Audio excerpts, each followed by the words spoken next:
Okay, I got something Donuts new. asks, is it Smite? No. No, I'm making a very special announcement, okay? This will shock you to your core. But I am actually taking Actual Justice Warrior off of the roster. Okay, that's the announcement. I've decided, after watching this debate, that I really shouldn't be watching Actual Justice Warrior.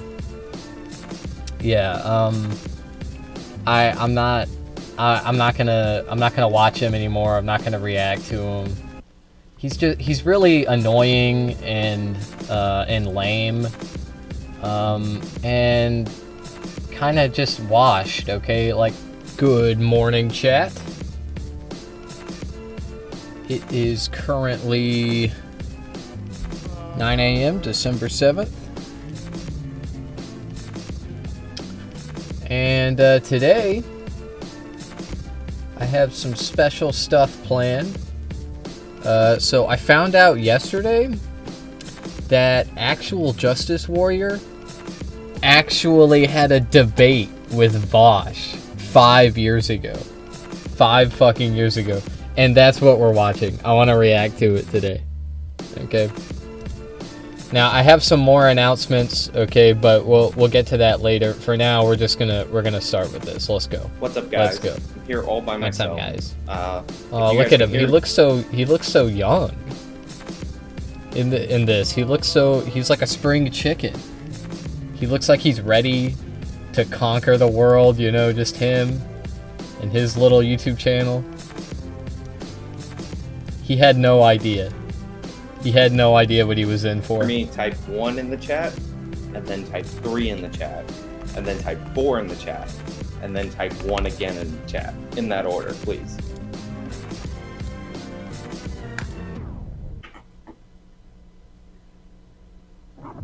I don't think I'm hearable. Let me set this microphone up. Okay, come on, man. Amateur hour. Right, I think I got it. Somebody said I chickened out. Like, come on. What are we even talking about? He's nervous. He's terrified. Yeah, I'm waiting. To be honest, I would be pretty scared too up against Vosh, because Vosh is not a very smart man, but he is a good debater. Like, I don't really like Vosh very much, but I think he is good at debating. This is in contrast to someone like Destiny that I've talked about before, who I do not like Destiny. I do not like him. Okay, but he is a shitty debater. That sucks. But everybody thinks he's good.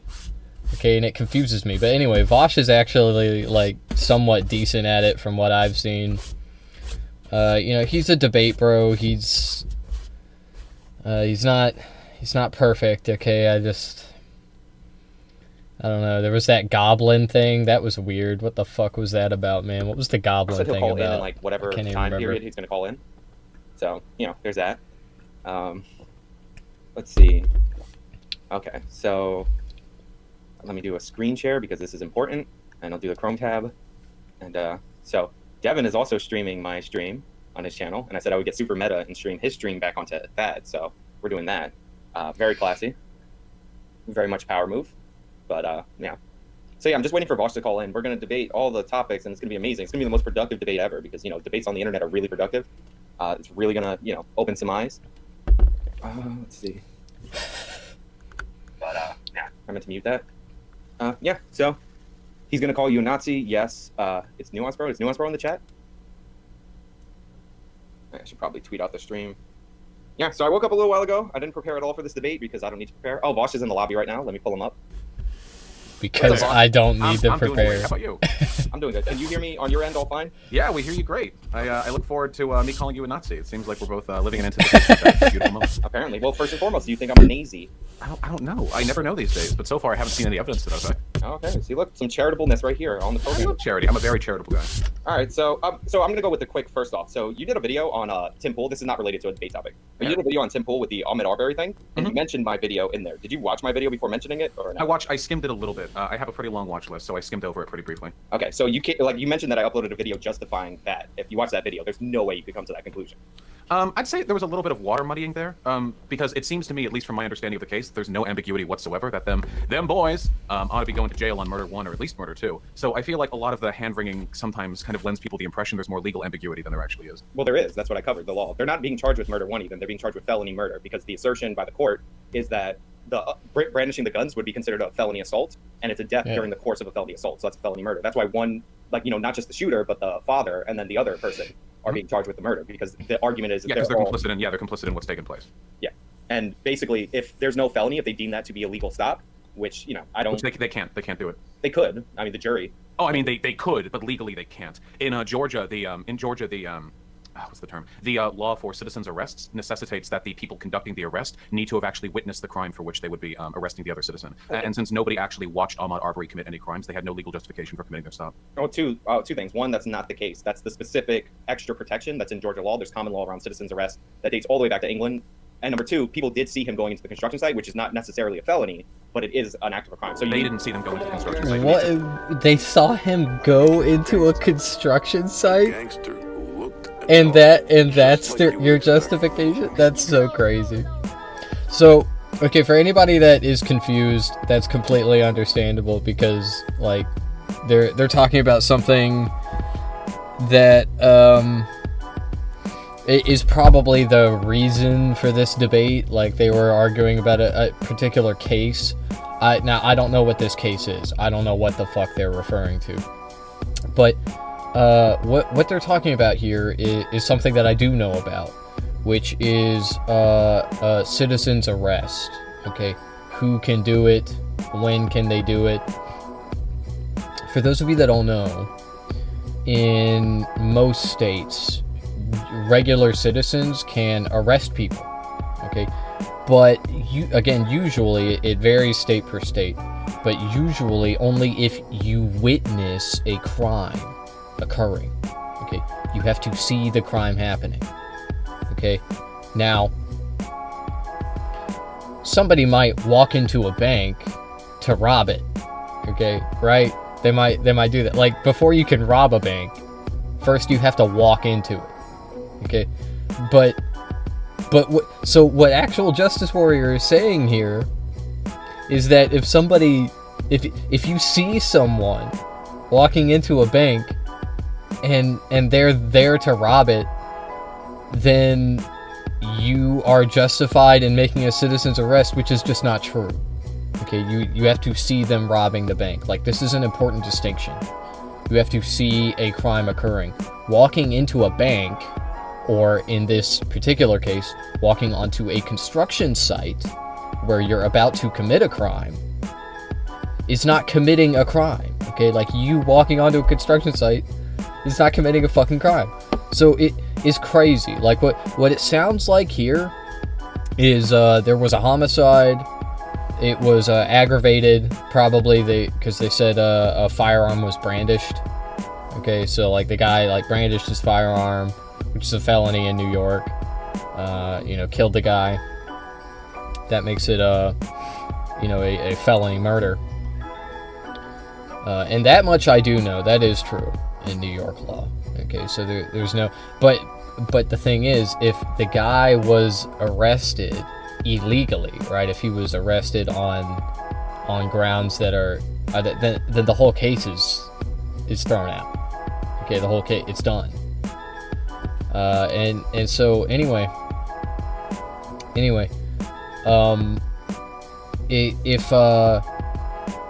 if somebody, it sounds like that this person, he killed the guy or the person and then was arrested by a civilian, right? By a regular person, not a cop. But the thing is, again, you can't just make an arrest because you suspect someone of committing a crime when you're a civilian. Like basically cops, they can make an arrest based on reasonable suspicion. Okay? Or they can detain someone based on reasonable suspicion. And then they can make an arrest after gathering evidence, and they can charge someone. Okay? That's how it works. A citizen, it doesn't work the same way. Okay, you don't... when you make a citizen's arrest, you don't operate based on reasonable suspicion. You operate based on if you saw a crime happening. Okay, you have to see it happen. That's how it fucking works. Anyway, let's keep going. Existence of common law dating back to England has nothing to do Of with course it does. with the law in Georgia. Of course it does. Like, what do you think our legal system is based on? Yeah, that's incorrect as well. Like, Vosh is, I don't know why the fuck he said that. Like, yeah, common law, for those of you that don't know, for some reason, our laws in the United States are based off the laws of the old country, okay, the parliamentary system in England. And that's where habeas corpus comes from. That's where these various things come from, okay? Like, basically, way back in the day, there really were no laws, for real, okay? There was just, I mean, obviously there was, like, enforcement of, but, like, communities enforced rules amongst themselves, okay? And the king just existed to collect taxes and build rudimentary infrastructure like roads and maybe... if you were lucky, like aquifers or some shit, like in Rome. Okay, but anyway, kings usually didn't do big projects like that. Okay, they, like, at most they would just build churches. Okay, build a church. Anyway, with the king originally, before habeas corpus, the king could throw anybody in jail for any reason. Okay, but that all changed, and anyway, a lot of those rules, the limitations on the king, have been ported over to our government. Okay, so that's where, like, we kind of drew our constitution from. Okay, our constitution. It's not that we got the idea for a constitution from the system under the king. No, we got that from the Roman Republic. But, like, a lot of the limitations and a lot of the rules on government are inspired by Old England. So, anyway, that was a long tangent. Yeah, that doesn't... Wait, just because it's based on English common law doesn't mean that laws enforced by states don't take precedent over those. No, but it's like the stand your ground thing with the Tamir Rice, not Tamir Rice, with Trayvon Martin, where the stand your ground law, which is not even applicable in that case, is just something that builds on a previously established precedent that is in Georgia. Which has nothing to do with Georgia's specific legal provisions for the extent to which you're allowed to commit a citizen's arrest. Of course it does, because the 2010 law that's under question is an extra protection on top of what citizen's arrests were already allowed. Empty one string said hello. It's not a protection, it's a limitation. It's saying that you don't have a legal right to commit. Hello, empty one string. It says you don't have a legal right to commit a citizen's arrest. Okay, I can't argue. Do you have like a legal degree? My background is in criminal justice. Okay. I've reviewed this pretty thoroughly just to make sure there's no henpecking on it. Like, if you're just going to outright deny the existence of this law and the effect that it has on the case. I'm not denying the existence of the law. I'm telling you what the purpose of the law was. Like, I don't think it meets, like I said in my video, like, I think that this doesn't meet the definition of what would be considered a legal stop under the fleeing felon standard. But the idea that they don't have a case to argue in court is ridiculous. Well, everyone has a case to argue in court. That's the point of a legal system. You argue the case to determine the legality of whatever it is you've done. Empty one string said why the stream was 18. But you think it's a lynching? You go even further. Why the stream was 18 plus? Empty one string said is. Because I just don't really want to have to worry about it, man. Like I don't show really any sexually explicit content on my stream, but I do, react to random shit. People send me links and stuff, and I click on them. I don't really give up. Like, I live life on the edge, man. I'm dangerous. Okay, I don't know. I don't want to accidentally show material or content that is inappropriate for any potential viewers, whether I got them or not. Okay, you might think it's silly because I have like 0 viewers most of the time or whatever, but I think it's important. I don't want to show. I don't want there to be any like Empty one string just followed. For something like that to happen. Thanks for the follow, Empty one string. I appreciate that. All right. Anyway, back to this shit. Yeah, 100. Yeah, they fucking rolled up on that dude in a truck. Let's go. And they fucking popped him. Yeah. But do you think they intended to murder him? I don't know. I'm not inside their heads. I know that they don't seem to have had a legal justification for stopping him. They approached him with a massively excessive degree of force, and then he died in the exchange. Do you think that people who intend on murdering other people wait for them to get into a fight over the gun? Yeah. Yes. Crimes of passion often involve an escalation of force that waits on the other person to engage. Yeah. What? Wait. What? Do you think that's... Empty one string said, wait, but what are they debating on? Okay, so this is kind of a special debate, okay? This is old. This is an old video, okay? It's from 5 years ago, I think. But the guy on the left, Sean, he runs this YouTube channel, Actual Justice Warrior, and I react to him all the time, quite routinely, in fact.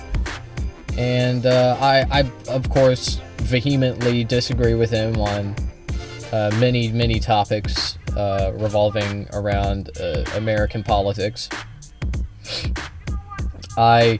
Basically, I'll stop beating around the bush, okay? I think that this person is a racist. I think he is a bad person, okay? He is a morally bankrupt, right-wing grifter on YouTube. And anyway, he's been running this channel, as far as I can tell, about 6 years now. And this is kind of how he got his start, you know? He's got 142k views here. The Vosh video did alright as well, if I remember correctly. But they had this debate where they're mainly arguing about crime statistics.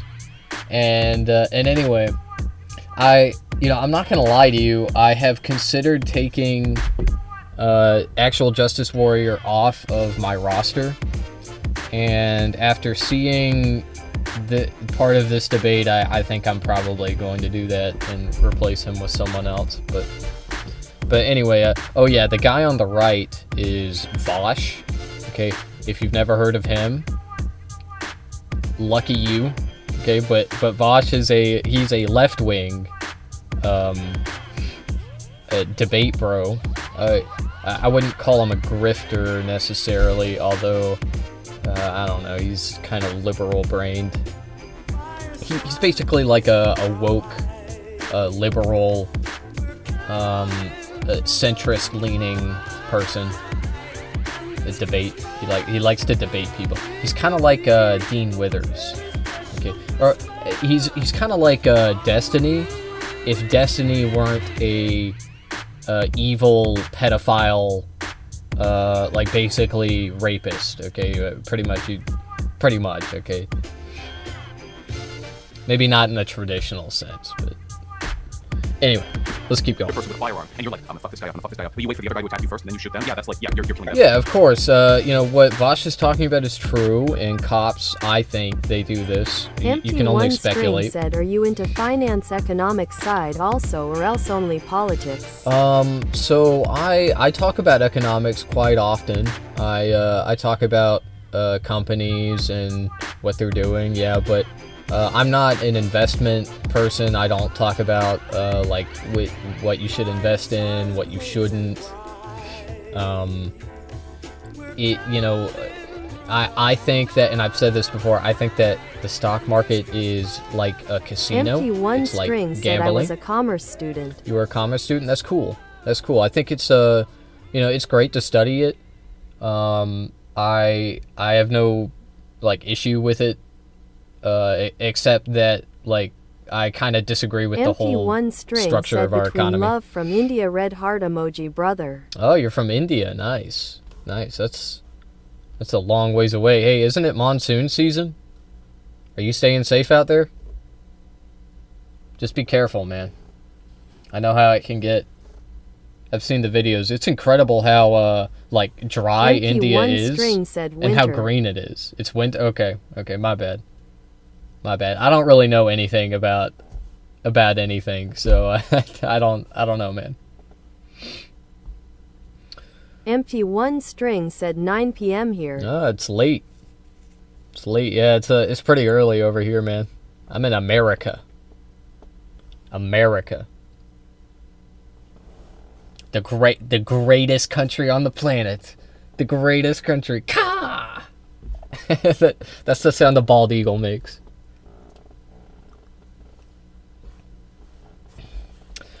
Oh, say. Well, crime of passion is not the same thing as a premeditated intent. It's literally a different thing. But Well, they had premeditated Back to approach this him with shit. lethal, like weapons on hand in an unjustified citizen's arrest. So it seems like what happened Basically, before. man, I'll give you the, since you are from a different country, you might Empty not. one string you might said not know. saluting face emoji. Yeah. Thank you, brother. Thank you. You're a great patriot. You truly are a great patriot. Okay, anyway. Basically, in my country, we had this whole system of chattel slavery. This was in the, 250 years ago, we had chattel slavery. And chattel slavery went on for 400 years. And basically, it was this system where European settlers would go to Africa, and then they would buy people there, and then they would sail them over to America and sell them to the plantation owners in America. And of course, the slaves were freed after the Civil War. And unfortunately, while the idea was floated back then, reparations were never paid. Yeah. Yeah, ma'am. So reparations were not paid to these people who were enslaved. And so over the course of several generations, we've gotten to where we are now. And I forgot to mention, even after the enslaved people were freed in my country, they were subjugated to this thing called Jim Crow. Okay, there are these Jim Crow laws where basically black people were not allowed to stand in public for too long. They weren't allowed to cross the street in certain places. This is called loitering and jaywalking, respectively. And these were laws that were on the books, but they were only ever applied to black people. And anyway, we also had rules of segregation, where black people had to go to certain schools, white people went to other schools, and this was eventually abolished, just like slavery. But the segregated schools, while they were abolished in 1960, they didn't actually go away until 1972. That's when the last segregated school was desegregated, was in 1972. So it took all these years, and it goes to show how slow this was to change. Okay, it took a very long time. Even after it became illegal to segregate schools, they were still segregating schools for another over a decade, over 10 years.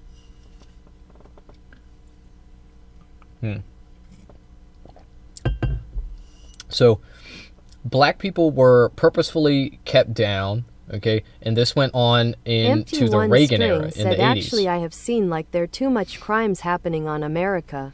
Yeah, so that's not really true either, okay, and this is something that you hear a lot of Americans say, and you see it in our media, and you may even see it in other countries' media, right, that my country has all this crime happening, so much crime. It's just not true. One string said Cops Channel in YouTube. Yeah, a lot of those are fake. There's this one guy that these cop videos where they pretend to be cops and they go and arrest people. It's all theater. Okay, that's mostly not real. I mean, I don't know. I can't speak for every YouTube channel. But anyway, crimes are not on the rise in America. It's actually the opposite. Okay, crimes are going down, and violent crimes have been going down for 40 years. Okay, in America, we have two different categories for crimes. There's violent and non-violent. And violent is, of course, when violence happens, okay, when, bodily harm comes to someone, when someone is attacked or injured. And those crimes are going way down, okay, they have been for a long time. There was a brief spike during the COVID pandemic. So what's your view on drugs currently in your country? What's my view on drugs in the country? I think that the drug war is... I'm actually glad you brought that up, because it's perfect timing, because we were just talking about black people in my country, and the war on drugs was specifically created to target that demographic of people. Okay, in the 1980s, the CIA sold crack to black people. They sold crack to black people. I know that that sounds crazy. I know that that sounds like a conspiracy theory. But if you don't believe me, look into the Iran-Contra scandal. Okay, basically in the 1980s, Ronald Reagan wanted to fund Empty the one string Contras said, "Damn." in Nicaragua. Yeah, damn, yeah. So like basically, the war on drugs is just a way to incarcerate more black people. Okay, and it's also a way to criminalize substances that people use for recreational purposes, for medicinal purposes. It's basically just a way of creating more criminals than we really should have. Like, think about it, man. Like, smoking weed in this country in the past would get you more time than diddling a child, okay? Smoking weed would land you in prison longer than raping a child. Like, that is so crazy, man. But anyway, I was talking about the Iran-Contra deal. This shit is interesting, okay? You gotta look this shit up. It sounds crazy.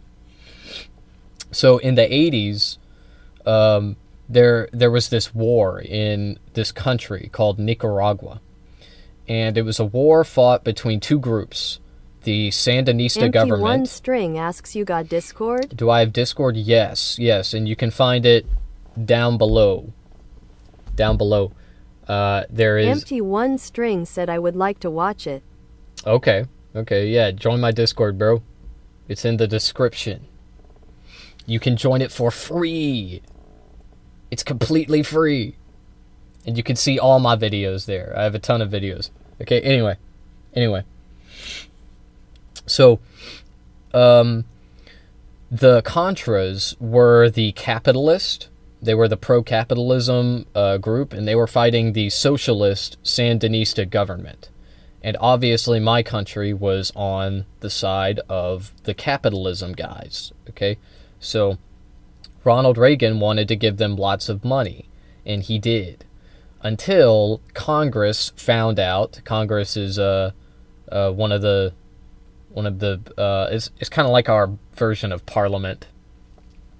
But anyway, Congress found out about the cocaine smuggling that the Contras were doing. You see, the Contras were selling cocaine. Empty one string asks Congress? Yes, Congress. Yes. So Congress is a group of elected representatives that represent the people of each state.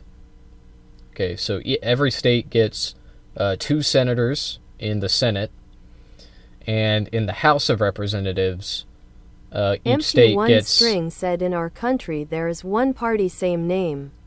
Yeah, and there was a bit of change in India, if I'm not mistaken. Now, India is a big ally of my country, and I think you're going to see a lot of deals being made between Empty India one and string America. said when the British were ruling India created this party. Interesting.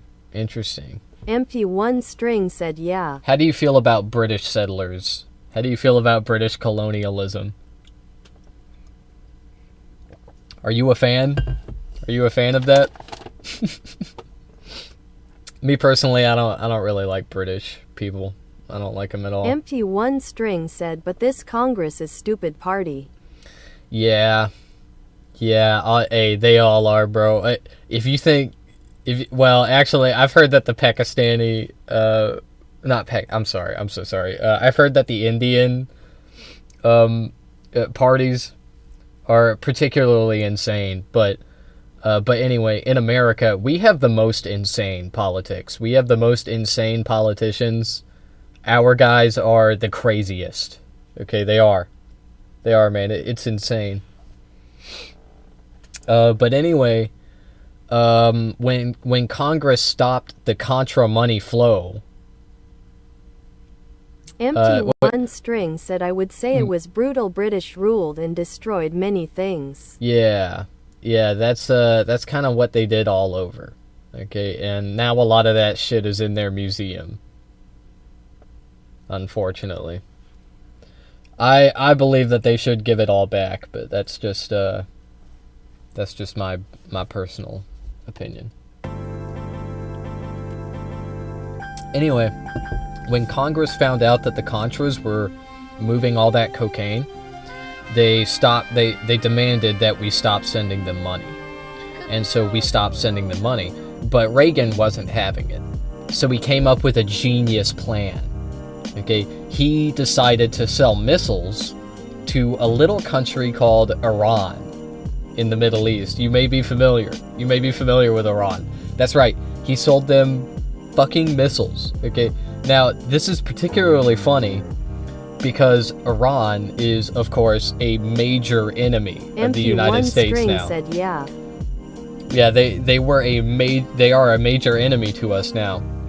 Back then, not so much. They weren't really our ally, but they were more like a neutral, like whatever the fuck. Like we don't care. Okay, so he sold them all these missiles, and he used the profit, and he gave that to the Contras. And when he got caught, which he did, he got caught red-handed. Instead of something happening to him, nothing happened to him, and a guy named Oliver North took the fall. Oliver North was a general I think he was a general, or so he was like a high-ranking military guy. So he took the fall for it, but him and his secretary shredded all the papers, and I'm not making any of this shit up, dog. It's insane. Okay, they shredded all the papers. And even though everybody knew what they did, and everybody knew that they destroyed the evidence, they still got away with it. And so not even the fall guy got punished. And that's the story of the Iran-Contra scandal, bro. So there you go. Oh yeah, but if you were wondering what happened to all that cocaine that the Contras had, the CIA took it. And then it just mysteriously disappeared. Oops. Where did all the cocaine go? And then suddenly, right after that, crack cocaine was all over the streets in America. It was all up in black communities. Very interesting. Anyway, back to this debate where Sean on the left is arguing that like black people are evil criminals or whatever. Well, under the principle of charity, do you think it's charitable to say that people are sexually aroused by the death of Lamont Arbery? Okay, do you think that when I say conservatives get off to the death of black people, I'm literally making the claim that conservatives get off sexually to the death of black people? I'm asking you. I mean, do you know what the word hyperbole means? Empty one string said, damn, I would say our upper politicians are such dark guys. Yeah. I mean, politicians are evil all over the world. That's why I love a country like China. Okay? I fucking love China. Empty one string said, have you seen the Nepal protest? Oh yeah. Yeah, I love their flag. I hope they don't change it. It's not really a protest, bro. Isn't it like a takeover? Like, I don't really know from what I've seen, I don't know if I would call it a protest. It's more like a violent insurrection, more like. And if you're asking what I think about that, I think it's awesome. I think it's awesome because Gen Z is doing it. Kids are doing it. I don't think that they are particularly racist or evil. So I'm cool with it. I'm all here for it. Said I was protest over corruption, then I turned take over. You were protest over corruption? Interesting. Well, I support you, bro. You keep doing it. Yeah, but I mean, you know what they do in China? They just kill them. They just execute them. If you're a corrupt politician. Empty one string said, WTF? Just I said. What the fuck? Just I said. Empty one string said, rolling on the floor, laughing emoji, rolling on the floor, laughing emoji. Yeah, bro, I'm laughing until I'm crying right now, for real. Yeah, but anyway, the shit that that China does is based. Okay, that's what we need to do. That's what we need to do in America. Like bro, and like Nepal. Again, I'm all for it. Empty One String said it was protest over corruption, then it turned to take over. Oh, I see. I see. I gotcha. I misunderstood what you said. Yeah. Yeah, well, that's what happens. That's what happens.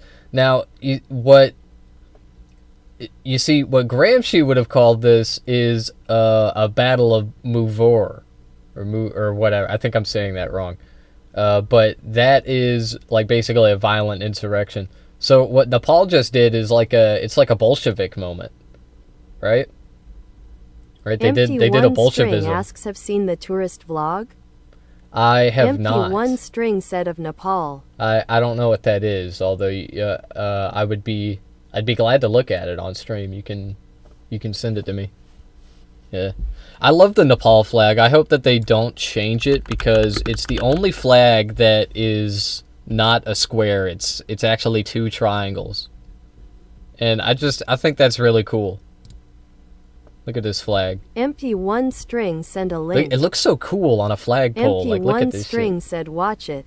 Alright, bro, I'll watch it. The whole building is burned through! Oh, wait, yeah, I did see some of this, yeah. Fuck politician! Fuck everybody! Yeah, this was the guy that, he was just here to travel vlog, right? He just accidentally... Empty One String said Yeah, he was on vacation, yeah. rolling on the floor laughing emoji. Yeah, imagine going on vacation and you accidentally walk into a fucking insurrection of the country that you're in. Why did everybody That's just wild. run? People are like doing something. Hitting each other. It's not violence. exactly hitting, but they might hit. So we are running. So we are still on protest. Empty One String Better said you I give- guess he would have a great story Yeah, for okay. his child Your and safety is our grandchild. Oh yeah, you will. Excuse me. Empty One String for said goddamn grinning sure. squinting Fine. face emoji. I should not be here. Alright, so I just parked my bike there. Yeah, dude, And, where's we're the getting part back where to they where were everybody like ran setting away. shit on fire, man? This shit is wild. You can see, look. I mean, he was here for Over it. there. They were going fucking crazy, bro. He's running.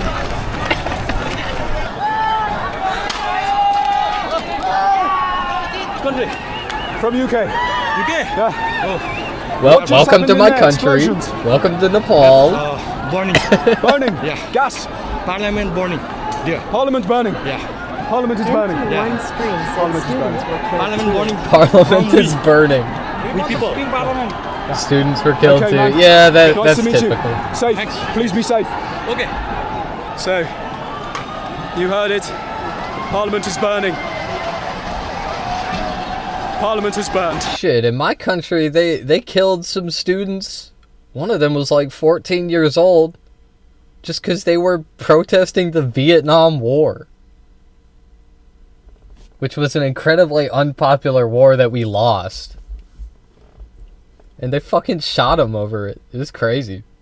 And like people don't even talk about this. Like children in my country were publicly executed for just opposing the government, for like walking around with signs. And like it was a big deal at the time for a while, but like people just moved on. Empty They just One forgot. String said I have seen a video. Damn, I get still goosebumps. One student was hanging in barricade and from his head blood was pouring. Oh, that's terrible, man.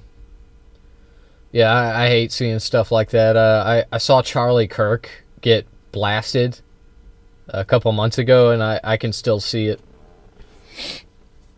You know, but when you see violence like that, it's impossible to get Empty it out One of your head. String said Goss, my typing is hell now. Grinning squinting face emoji. Yeah, Grinning squinting face yeah, man. emoji. Grinning You squinting need to work on face that. emoji. You're a slow ass typer. I'm just messing with you. All right, back to this. Back to this debate. I agree to disagree, but I didn't watch the Tim Pool video. I mean, it just happens literally every fucking time a black I guy didn't watch dies the under any Tim Pool video that you were circumstance. talking about because I'm not a Tim Pool watcher, so maybe he was reaching under his screen. You know, you never know. I mean, yeah, possibly. I don't know. Or maybe he's like doing something inside that cap. I have no idea. But yeah, that seems to happen literally every time. Empty The George Zimmerman one case was also pretty like string open and shut said from like a moral okay. perspective, but conservatives don't really care. They'll just I mean, he does have the wound on his head. There was. We don't know what happened in the Zimmerman case. yeah, we don't because one of them died because the other guy Oh, wait, hold on. I'm getting a phone call. Hello, Kerrigan. What are you up to? I am reacting to two guys debating. They're getting their debate on. They're master debating together. Oh yeah. I was gonna see if you wanted to play something maybe after you're done doing that. Yeah, maybe Minecraft. Dude, is it gonna work for me? Because, like I said, if yours is lagging, mine's gonna lag like fucking crazy. Like it's gonna be unplayable. It's Minecraft, bro. And I know it's Minecraft. You can run it. You've literally seen it before, though. Yeah. It's like unplayable sometimes.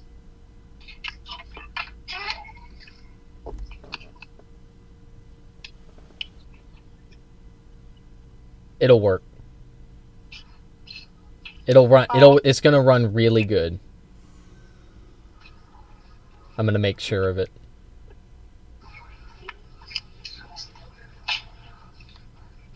Hey, I'll try it.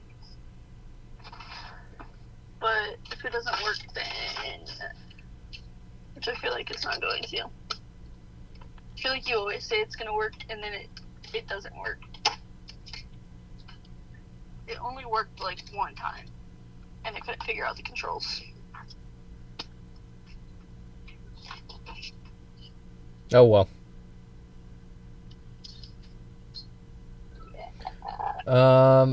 You actually, you might already have it. I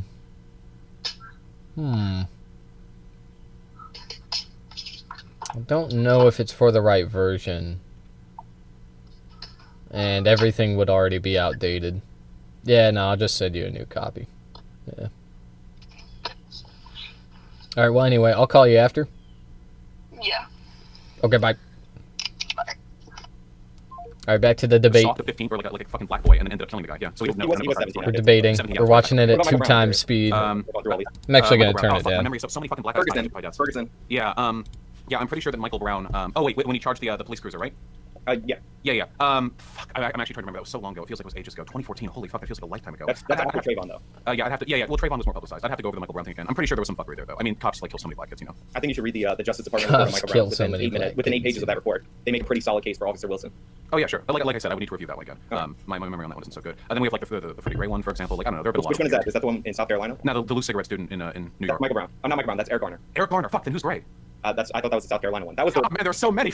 Okay, sorry. the South Carolina one. If it's Freddie, no, Freddie Gray was Baltimore. Okay, yeah, it was Baltimore. The Right. South Carolina one is the one where it's open and shut, and it's not in dispute by anybody. Like the cop shoots him in the back and then drops the taser near him, and he I got don't remember. charged. Yeah, I would need to go over all these again to remember every Oh, no, specific time. There's been a race crime that one- fucking controversy in this country. It's crazy how many of there are. But that one's open and shut. He planted a taser on him after, and he was fit. So Oh yeah, like I said, I don't remember those. I know Freddie Gray's Baltimore. I know you guys are behind in the election. Liberal. So yeah, and there's not really an epidemic of black people being Woke. killed. Like, you know that's not the case, right? What do you mean by epidemic? We're talking about cop violence, not like white on black violence. But you know more white people are killed by cops than black people, Yeah, because there are more white people than black people in the USA. right? And you know black people are not being killed disproportionately to the level of crime that they commit by police officers. Wait, well, you just said to the level of crime they commit, but what you actually mean is to the amount they're arrested. Considering the fact that black people are arrested far more disproportionately than white people for the same amount of crimes, these two stats might No, actually be well, for the related. same amount of crimes, disproportionately how? Like No. Like for weed smoking, for example, black people and white people consume weed at about the same rate, but black people get arrested like 4 times as much of it. but why? Because black neighborhoods are over-policed. And But also, why? police because of long-term racial bias? What do you mean? They're not being over policed because of racial bias. There's more violent crime in those areas. Wait, you have a background in criminal justice and you don't understand the problem with over-policing black communities? I have a background in criminal justice, and I understand that they target resources to areas with violent Yeah, crime. okay, so let's And go over that, something- because I also have a background in criminal justice. So here's the problem, all right? Let's say you have 2 neighborhoods, white and black. And the black Hey, neighborhood I also because have a of long-term background in slavery, criminal Jim Crow law. justice. That's crazy. With that being the That's case, poor crazy. We neighborhoods all tend to got be poor. backgrounds So in police chief criminal says, justice. Okay, we're going to direct more resources towards the poor, the black Wow. neighborhood. Then another 5 years roll around, another crime study is done on both neighborhoods. It turns out that in spite of the fact that police are overrepresented in the black community is now committing more crimes, not less crimes than before. The reason for that is because now police are there to catch more crimes. But what that means is more of them are locked up, and it means the community continues its cycle of impoverishment. The Yes. overpolicing of communities is what contributes to their disproportionate crime committing. Not Yes, the other it's way a around. positive So, like, the NYPD feedback thing on loop. crime, because a lot of people like to use the NYPD. It's a positive loop. So the more the more crimes that black people commit, the more their communities are policed. The more their communities are policed, the more arrests are made. So the more crimes they are committing on paper, ergo, the more they are policed. Okay, so it just goes on and on. Okay, that's it. PD as an example of this, is they use a system called CompStat, where they just track reports of violent crimes, and then they target the officers to those areas. Now, they do catch some crimes like marijuana, which is like the one crime everybody goes to, just because they're more present in those areas. Because to catch somebody smoking marijuana, you have to see it and smell it. If you have more eyeballs and more nostrils there, then of course you're going to disproportionately get people for marijuana. But that's one crime as a consequence of a higher murder rate, of a higher assault rate. Like, why do you think there's a higher murder and assault rate? Why do I think that there's a higher murder and assault rate? Yeah, in black communities. Because, well, not black communities overall. There are specific black communities that have way higher murder rates. Yeah, I agree. Why? Because they're committing murders at high rates. Yeah, but why? Well, you have fatherless households, and typically people need male role models, especially men, who are most of the people committing these crimes. And when you don't have a male role model during your peak offending years, you're 15 to 24, then... Why don't they have fathers? Because they're not, like, getting married. A lot of them are getting arrested? Yeah. That's a cycle. Yeah, a lot of them get arrested, which means a new generation grows up without any father figure, which is, of course, committing more crime. Because a lot of them are getting arrested. The amount of police you commit to an area will never fix crime. Okay, alright, that was a pretty good own, Bosch. That was pretty good. Yo, he walked right into that one. I would have seen that shit coming a mile away, dog. Fathers to their children. They're not already having kids outside. How did this guy, how did actual Justice Warrior get to this status? It's crazy. It's crazy to me. Like, how did anyone look at this debate and they were like, oh yeah, like, this guy, actual Justice Warrior, did a really good job representing my perspective. Well, no, they can't really be fathers. It makes no sense, man. Because they get someone pregnant and then they're arrested at some point during the 18 years it takes to arrive. Anything? Smoking weed, maybe? I don't know. 4 times. There's not a lot of people serving long sentences or even sentences of months for marijuana in this country. That's not a thing. What? That is a lie. That is a straight up fucking lie. There are people who are still locked up today for weed offenses from like the 80s. Okay, like because what a lot of people don't realize is back in the day, the punishment for getting caught with a little bit of weed was so, like, it was so disproportional. It was so disproportional. I'm talking, you get 5 to 10 for a fucking joint. 5 to 10 for one fucking joint. Like, it's crazy. It is crazy, man. If you think I'm making this up, like, I don't know what to tell you. There was this documentary I was watching of a prison in Louisiana, and there was this dude, there's this guy who was like in his 80s, okay, like old man, like 78, 79, locked up in prison. He had been there for half of his life. He got locked up in the 80s for marijuana. Been there 40 years. He's gonna fucking die there. He's gonna die there, and he never should have been there in the first place. But like Americans, they can't. They like Americans, even when they recognize that a law is like bad, it's like wrong, we still are just so draconian. We have a draconian attitude towards people who are imprisoned. Okay, it's like, well, you shouldn't have done that. Well, I know that marijuana shouldn't be illegal, but it is, so you shouldn't have done that. And it's like, dude, what the fuck are we doing, man? Like, it's fucking ridiculous. It's so crazy. Like, and my point is like, people take shit like this for granted. They take our institutions for granted. It's just, it's just the way it is. It's just the way it is. And what I want is for people to wake up. I want them to break out of that bullshit. Okay, it's just delusion. That's all it is. The sentences are short, but the fact that there are so many people in there for minor drug violations at any given point in time means there was always a large number of people cycling in and out of prison. These go a long way towards destabilizing households. Most of the time, these people aren't serving long sentences for possession. A lot of times, you'll plead down from a trafficking charge to possession. That's a lie. Sentence, though? like a felony sentence, like more than a year, like the A long-term year in sentence. prison? That means you get knocked off your job. That means you're going to be precluded from certain other like More than a year. But like you're not serving any, like most of the time you get marijuana, you get probation. There are certain states where, you know, But that depends on your skin color sometimes. They A lot have of black folk in jail for having weed. for possession. No, a lot of them are pled down from other crimes or possession. Yeah, because they get overcharged. Yeah, because they get charged for Yeah, trafficking. and the idea that like it's just they're getting arrested more for weed and that's unfair, but like they're just minor charges. They're just minor charges. It's not like it shows up on a background check when you're trying to get a fucking job. It's not like you're gonna lose your job when you get arrested because you got fucking arrested and you can't show up for your shift. It's like, it's so fucking stupid, dude. Like, oh, it's just a little arrest. It's just a little charge. It's just a misdemeanor. It's not that bad. Like this is something that can ruin your life. Not permanently. It could ruin it permanently, but like it's going to ruin your life temporarily. It's going to ruin everything you've got going on. Your job, your everything. Fucking disgusting. Yeah, they're not getting charged for trafficking for 2 dime bags. There's literally weight amounts in the trafficking statutes. No, that's literally a cop tactic. You overcharge people for minor crimes so they feel they're in a position to plead down to something. But That's put in jail. there's actually a limit. It's not 2 dime bags. 2 dime bags. Okay, that was hyperbole, yes, but for carrying like a fair amount, like $200 to $300 of weed, yeah.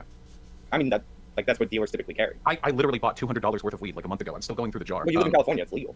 Yeah, so the difference is the state that I'm in, not the actual intent or morality of the I'm action. not against legalizing marijuana, but the reason they're getting arrested more for marijuana is they live in neighborhoods with higher rates of violent crime. Yeah, so the over-policing of these neighborhoods leads to other people. If you proportion your police force to the level of violent crime. Yeah, but then other people get arrested disproportionate to other racial groups. Yeah. Do you think that police should not go to areas where there's more crime? Yes. Yeah, absolutely, because it perpetuates the cycle. Yeah, this is like socioeconomic like consensus. Yeah, nobody in a criminal justice background, like anyone, at least in my department when I went to university, would ever make the argument, oh, we just need to put more cops in that part. Like nobody would ever. Should make there be less police in areas with more violent crime? I think we should keep it equal across the board, so none of the stats get disproportionately skewed against people who already have a socioeconomic like. So if there's no crime in an area, we should have the same level of patrol as an area where there's massive amounts of crime, like open gang warfare in the streets. I'm just curious. Yeah, because when cops in areas with open gang warfare doesn't seem to address the long-term consequences of. First of all, there aren't very many parts of the country left that have open gang warfare. But the reason why the murder rate has gone down over the past 30 years isn't because we've been putting more police in poor areas. It's because the economy and other social factors have led to an improvement in these communities. I mean, there's not really a strong statistical explanation for the crime drop in the 90s. I mean, we know for a fact that it's not. Yeah, there is. Yes, there is, dude. What happened in the 90s that could possibly cause a drop in the murder rate? Certainly it couldn't be a growing middle class. It couldn't be people like moving up the social ladder. It couldn't be people feeling more stable and more secure financially. Yeah, no, it's I don't even know what he's gonna say here. People made the argument that it's I'm not even sure. People made the argument like Giuliani likes to take credit for some of his broken windows police policies, but you have a I large think there's any evidence to back that up, though. You have a large drop in crime in like around 94 to 96, and there's no real explanation for that because different states have different policies and like so and leaded gasoline. Like people have a bunch of different explanations, but yeah, you have to look at it like city by city. I don't disagree with that. My main issue is that a lot of people seem to think that the problem is you can't look at it city by city except for the cities that didn't drop, and you can see what they're doing wrong because the drop was nationwide around the same time. So there's no consistent policy that would explain the dip. So to say socioeconomic improvement, we don't know that because some areas did not improve at the same time. The evidence doesn't seem to indicate that policing was the solution to this issue. I mean, in some areas probably, in some areas not. It depends on the tactic. Well, wait. So it depends on the tactic. So you'd have to say that it does vary city by city. No, of course it varies city by city, but the drop is overall in the country, which is why there's no solid. Like you can't point to this policy improving. Like all you can look at is your outlier cities, your Detroit, your Baltimore, your Chicago, your St. Louis, the ones that didn't drop, and try to explain why those didn't drop. Yeah, we can make an argument for that, but that would require like a city by city analysis. Maybe there was some sort of broad countrywide socioeconomic condition that led to a broader drop in crime. Individual cities. By socioeconomic, I mean like literally anything that could contribute to a drop in crime. Like anything from it can't be that. It can't be that, Bosh. Everyone's heads being warmer, so they don't want to go outside and commit crime. I don't know. We can look at whatever data there's actually more crime in the heat as opposed to the cold. But I know. My point is there's no solid explanation in terms of why the drop was nationwide. Like people take credit like the crime bill, although everybody runs away from the crime bill from the 90s. Yeah. Like we did increase incarceration in the 90s, but it was also increased in the 80s, and that did not. Crime peaked in the early 90s, so it's hard to before the drop. So it's hard to explain exactly what it is. Yeah, I guess we'll just have to look at it more. It's kind of a miss. Like I studied this for years, and it's kind of. I mean, if you're incredibly stupid, then yeah, you could be like, oh, I don't know why this is happening. Why did this happen? But like anybody that, because the problem with this conversation, God, this is such a specific thing. This is such a specific thing. No, but I'd never hear people talking about this shit. To really understand what is going on here, you have to have you have to study both criminal justice and economics to make this connection. Like, you have to understand what the American economy looked like back then, and what these crime statistics, what they're talking about, looks like. And anyway, the answer to that is, I'll summarize, okay? In the 80s, people were poor.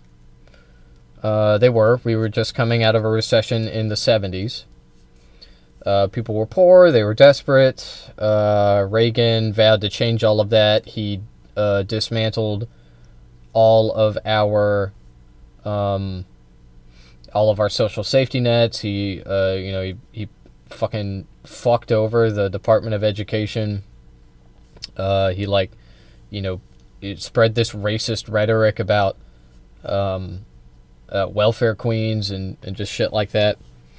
Okay, and so our conditions got worse, but the American people, they liked Reagan. They didn't really care that shit was getting worse because the Reagan admin was brutalizing brown people. Okay, and so everybody was chill about it. But then the 90s came around, and things actually started looking up, and people, like, their material conditions improved. Okay, and they most people will ascribe that success to themselves personally, but the truth is that it was because of policy. It was because of economic policy. So anyway, during this time, you see the statistics. There is a correlation here. I'm not saying that I have the absolute proof that that's what caused the drop in the murder rate. I'm just saying what I think, and I think it's pretty fucking obvious that it was people's conditions improving that made them stop murdering. Okay, that's it. That's it, man. Wouldn't the argument be there's no explanation in terms of one specific policy? Yeah, I never said there was one specific policy. The broader argument I'm making is that over-policing doesn't decrease the total amount of crime. Because yeah, it leads nobody to said that. Certain, conditions that increase I crime. would trade more. Well, this thing that you didn't say is stupid and wrong. Well, all right. I would trade less murders for more petty arrests that people get tickets for. I don't think policing leads to less murders, though. I mean, there's less murders the murder rate has been going down, and if you're talking about shootings in the street, there are certain policing tactics that deter shootings. Like they had Operation Ceasefire in Massachusetts. In St. Louis, they had a policy that they only did for a couple months, and then they fucked it up, that I actually quite liked, where it's consent searches, where they would go to parents in these areas, and they would offer to search their kid's room to find a gun, under the premise that they wouldn't charge them with it, but they would refer them to counseling. That doesn't seem like that does not seem like it would lead to like a nationwide decrease in crime. But something that might actually like significantly. No, you're saying policing doesn't lead to drops in crime. Policing is local, so I'm giving you local examples. Yeah. Okay. So wait. So let's back up, because I feel like we're really in the weeds here. So from everything that I learned about socioeconomics and criminal justice, it just does not seem like the over-policing. Socioeconomics is not. Socioeconomics is directly tied to criminality. It's not a strong correlation between crime. Wait, poor people commit massively more crime. Poor people commit more crimes, but poor people don't commit the same amount of crimes depending on city, depending on demographics. Wait. I don't know why you're conflating the data here. Yeah, socioeconomics is relevant because poverty is an indicator of crime. There's a comorbidity there. So yeah, there's like obviously a relationship between these factors. No, there's a correlation, but it's not a strong relationship. It's a pretty strong relation. Yeah, income inequality is one of the greatest predictors of criminality. Most of the violent crime that takes place in this country is in very black, very poor inner city areas that are still mostly. Yeah, but rich people commit crimes too. Yeah, we know. We know. That's what he's going to say. That's what he's going to say. Factors. No, there are plenty of poor communities that don't commit anywhere near the level of crime as your poor black. You know what? He went down. He took down the other. He went down the other route. Some poor people are very wholesome and don't commit any crimes. Difference isn't like they might have more stable households. Like that's a socioeconomic condition. But if you're just going to categorize everything in terms of socioeconomics, society and economics, everything that fits under there. There are some people who will have, like, poor Asians don't commit as much crime as poor Hispanics. Mm-hmm. Like, we can speculate on socioeconomic reasons as to why that might be the case. Even if you control for socioeconomic status, it's not the same. They're like cultural bias. They're like that's society. Cultural is socioeconomics. All right, so you're just going to count everything in terms of... Yeah, that's why I say socioeconomics. Yeah, because it's really broad. Yeah, of course. But the thing is, if there's a socioeconomic condition that contributes to a disproportionate amount of crime being committed, that means there's something we can do to fix it. The reasons why Hispanics commit crimes at the rate they do, by the way, Hispanic immigrants commit less crime than native, like domestic Americans do. The reason why is because Hispanics are on average 20 years younger than white people in this country. Young people are the ones who commit most of the crime. Yeah. The reason why Asians commit less crime is because a large amount of the Asian population in this country immigrated a long time ago, at least back since past the 1960s, and they tend to be older on average. The new wave of younger Asian people we have in this country are wealthier, like Chinese immigrants that came here for university schooling. So these are people who are selected from wealthy backgrounds who are less likely to commit crime. The reason why black people disproportionately commit so much crime is in large part because systemic poverty has kept them in positions where criminality is the only way for them to make it out of the hoods they're born into. But it's a really complicated, interwoven mesh of. I don't think systemic poverty leads to an incentivized to commit sexual assault at the rates that sexual assault is being committed in the black community. Sure, yeah, 100%, absolutely, yeah. Because if you're poor, you're more likely to have a poor upbringing, which means there's more likely to be lead in the paint of your walls, which means it's more likely that you didn't have both parents around to raise you. These are all comorbid with antisocial personality disorder. Therefore, you commit sexual assault more because you have lead paint in your walls. Yeah. Being raised poorly and having brain damage. Because you have lead paint in your walls, like, dude, like, I just. There's a time and a place for like for being smarmy, for like making a quip, making a witty comeback. This is not it, man. This is not the time. Okay, this is not the time. People men rape because of lead paint. Well, yeah, probably, yeah. cause like think about it. Like why do some men rape? Why are they rapists? I would argue because of brain damage. Okay, that's probably one reason. Bad upbringing. Okay, so like these are things that cause men to do this. I'm not saying this to like devoid them of responsibility. Okay, of course, just because you were poor growing up, that doesn't mean it's okay to do that. But like we're talking about. When we're talking about criminal justice, and like people need to understand this, there is a cold calculation to this. Okay, so it may be uncomfortable to talk about why people do these awful things, and it may seem like you're trying to shift the blame away from them by talking about socioeconomic issues that drive these kinds of crimes. Okay, but that's just the way it is. Okay, that's the nature of this topic, of this study. Anyway, all that is to say, yeah, lead paint does in fact affect people's behavior. That's why we stopped putting lead in paint. It destroys your brain. Leaded gasoline does this as well. It's not like it can explain away all crime, of course not. But like that's not what we're fucking talking about. But Vosh's point is true. Okay, being poor, even without the like poverty commerce, which destroys your brain. Okay, like cheap lead paint, cheap lead gas, like cheaper things that are bad for your health. Even removed from that, just being poor, okay, not having money, and the anxiety that comes along with that, it is going to drive people to do crimes. Okay, it is. That's just like that's common sense. Okay, as conservatives like to say all the time, that's just common sense, bro. Like what? 100%, yeah. But there's no like. If you check lead levels in these people, I don't think that you're going to find a significant difference. I feel like lead levels literally lead to an increased rate of. I don't think you're going to find, but yeah, actually, yeah, you will. Yeah, you will. If somebody is poor, they live in a poor area with lead paint, of course they're going to have more lead in their bodies. What? I understand what heightened lead levels do, but I'm saying if you check lead levels in like your average rapist, I don't think you're going to find any kind of a strong correlation. I didn't say that all rapists have high lead levels. I said that these are one of a number of characteristics that can lead to an increase in antisocial behavior on the part of individual. I said in your average, like if you checked against the general population, right? Well, I would make you a bet. I don't have any data to back this up, and I doubt anyone does. But if you do a survey of the average white rapist and the average poor black, or like poor white rapist and poor black rapist, I would be willing to bet that the poor black rapist has a statistically significant difference in the average amount of lead in their blood. Also, when you talk about immigrants committing lower levels of crime, that is true overall, and for illegal immigrants. Why would Vosh say that? What? Okay, that doesn't make any sense. Yeah, poor black people have more lead in their bodies than poor white people. Yeah, I don't think so, man. I don't think so. I think it's probably about the same. But that's Vosh for you. An insanely disproportionate amount of our crime coming from the black community. Vosh, like many debate bros, will word vomit. He'll say things without really fucking thinking about it. Okay. Like if you go by demographics, they commit more crimes in certain demographics and less crimes than others. Yeah, so that's interesting. If illegal immigrants into this country are still committing less crime than a legal demographic of our citizenry, then that's very interesting to me. There are a lot of reasons that could be explained. Okay. Yeah, I mean, yeah, the immigrants just tend not to commit that much crime. It's probably a lot because they toe the line. Like, they just made it here, so like, oh, better be careful, which I totally understand. But then as the immigrants have a first and second generation kid, their level of criminality increases up to the average of the country, which is pretty funny. I guess they're assimilating, they're getting as violent as we are. I think that second gen are actually fine. They also vote more Republican. Second gen, they have that like immigrant parent mentality. They're like way more successful than the average American. Yeah, Americans suck. I don't know what we're doing wrong. America's amazing. It's a wonderful country. Maybe America's amazing. Americans are, I don't know. We're really top tier, first class all the way. Why do you hate America? Because America keeps doing shit like bombing other countries. You hate America. You just contradicted me. I'm playing it. Hold on. Wait. If I could just get a word in. Wait, this is the wrong clip. This is my problem with liberals, Alan, is that liberals hate America. Sean, I don't know if that's true. You just contradicted me. You hate America. If I could just get a word in. You hate America. You like the terrorists. Well, I guess you're right again.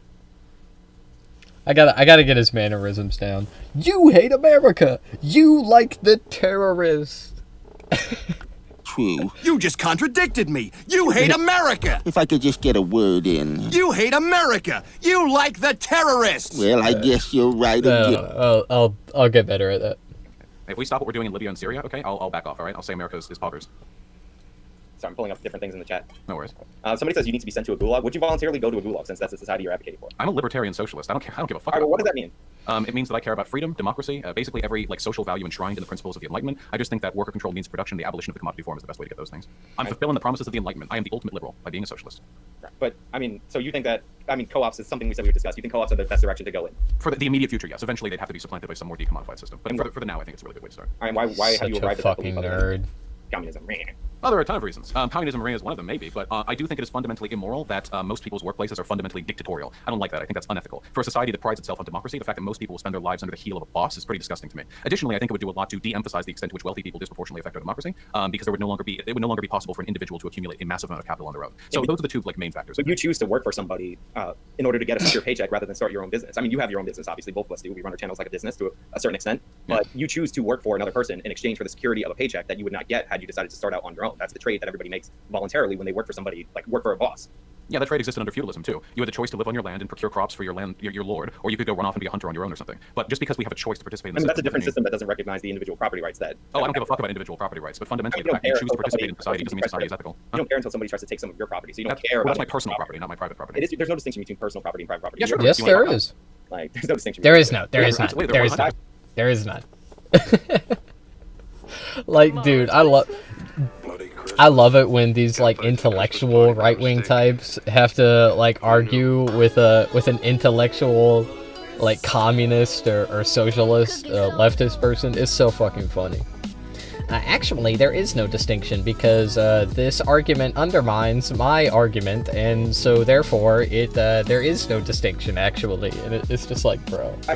So at what level would it be acceptable? Like, because this is something I brought up in my video, but you were saying that I misrepresented your position, but I got it from the Molyneux debate that you had, where you said that you would be allowed to own something individually, contract labor out, but only when you get to a certain size would you like enforce a worker co-op situation. So what level of a company would be the point where you would force it to be a worker co-op? It's something that I would want studies done on, because I feel like it's an arbitrary line no matter what. Is it 2 people, 3 people, how much yearly income? I'm not sure. If for the sake of argument, we can say like 5 people. Any company larger than 5 people should probably be a worker co-op. Because I recognize that very small companies there's probably an economic benefit to sole proprietorship and to traditionally owned firms for very, very, very small companies. My main issue is with like the majority of like the businesses in America, I guess. And we can hash out the fine details when we have more research or evidence where exactly we should draw that line. All right, I have to ask you this question. How many people do you have editing videos for you? None. I edit every one of my own videos. Oh, you know what? I thought you contract out for somebody to edit and upload for you. I did a few times, but then I prefer to have complete control over my own productive labor. So I would definitely do that. You stream for like 57 hours a day, something like that. You'd probably get somebody. I find a lot of I got a lot of time on my hands. You know, I'm the maximum at peak, you would have maybe 1, maybe 2 people contracting out from you at the same time. Probably. I would never make an argument that somebody with an outfit of my size would have morally to be a worker co-op, because I think there's room for what's that term, contracting as well in a worker co-op society. The contractors should just have their own co-op. But there are startups that start up at 5. You know, they're not worker co-ops. It's just 5 people coming together to start a business, and eventually they go on to employ more people. Like, that cutoff is very narrow. Yeah, well, maybe we can make it like 6 people. Yeah, but hey, like if like a dozen people want to get together and start a company, like fuck yeah, that should be a worker co-op. You kidding me? What? Because one person came together and interact with more money. What makes you think that this model would be more successful? Evidence that I have seems to indicate that worker co-ops lead to a much greater average level of worker happiness. They tend to resist price shocks more. They tend to weather depressions more, and they tend to be better at long-term decision making because the people who are working for that co-op are working towards their own invested self-interest rather than the company being directed to the interests of the CEO, who might bail ship in 5 or 10 years. Well, why do you think? So the explanation you gave is due in large part to worker co-ops that are started in our current system right now, because you can't form a worker co-op now. And this is the idea of the reason that they're probably a little bit more resilient once they're up and running is because the individuals in the startup phase invested their own capital into the company. So these are people who have their skin on the line. Like if you convert a company that already exists into a worker co-op, but people did not invest into that, you might not have the same outcome. That's possible. I think there should probably be a long transitionary period. We couldn't like snap our fingers or anything. Ideally, it would be like over maybe 10 or 15 years. We would have increasing levels of like worker involvement in the corporation until we have like eventual cutting off point. Like, okay, it's time to buy CEO, you know. But it would be like a transitionary process. But hey, I mean, we got rid of slavery, and that ended up making a fuck ton of private capital owners angry. Slavery is involuntary. It involves forcing people into labor situations. So is our system. We just get to choose who our slave master is. We get treated a little bit better. Our system, that, it's still, yeah, it's our system is not involuntary. I didn't want to. Before I started this channel, I worked for a place, and I didn't like working for a place. So I'm like, you know what? I'm going to take the risk, go out on my own, and see if I can make money that way. And it turned out pretty all right. So most people can't do that. Like not everyone can just start a business. Well, that is true. I do have a 10,000 IQ, so it's like it's true. Not everyone has a 10,000. Some people off like 9,100 or so. And for them, like they have to spend their entire lives working underneath somebody else. I think it's really fucked up. Like that's again, the day-to-day life for most people. But they trade their independence for lower risk. You take a higher risk and you succeed, you get a higher reward. That is true, but considering worker co-ops have higher levels of price shock resistance and fare better in depressions, I think that the risk will be offset with a broader social adoption of worker co-ops, meaning you get a higher reward with no higher risk. But again, this is due to the larger initial investment from the participants, so they're just acting as the person who is the boss in that scenario. It's like saying that studies show that people who have similar educations, like college educations, are better when they get married, right? And you're saying, look, they're better when they get married, therefore we should create a policy that that people after they graduate college are forcibly paired off, because statistically under our system now, where it's voluntary, they're better off.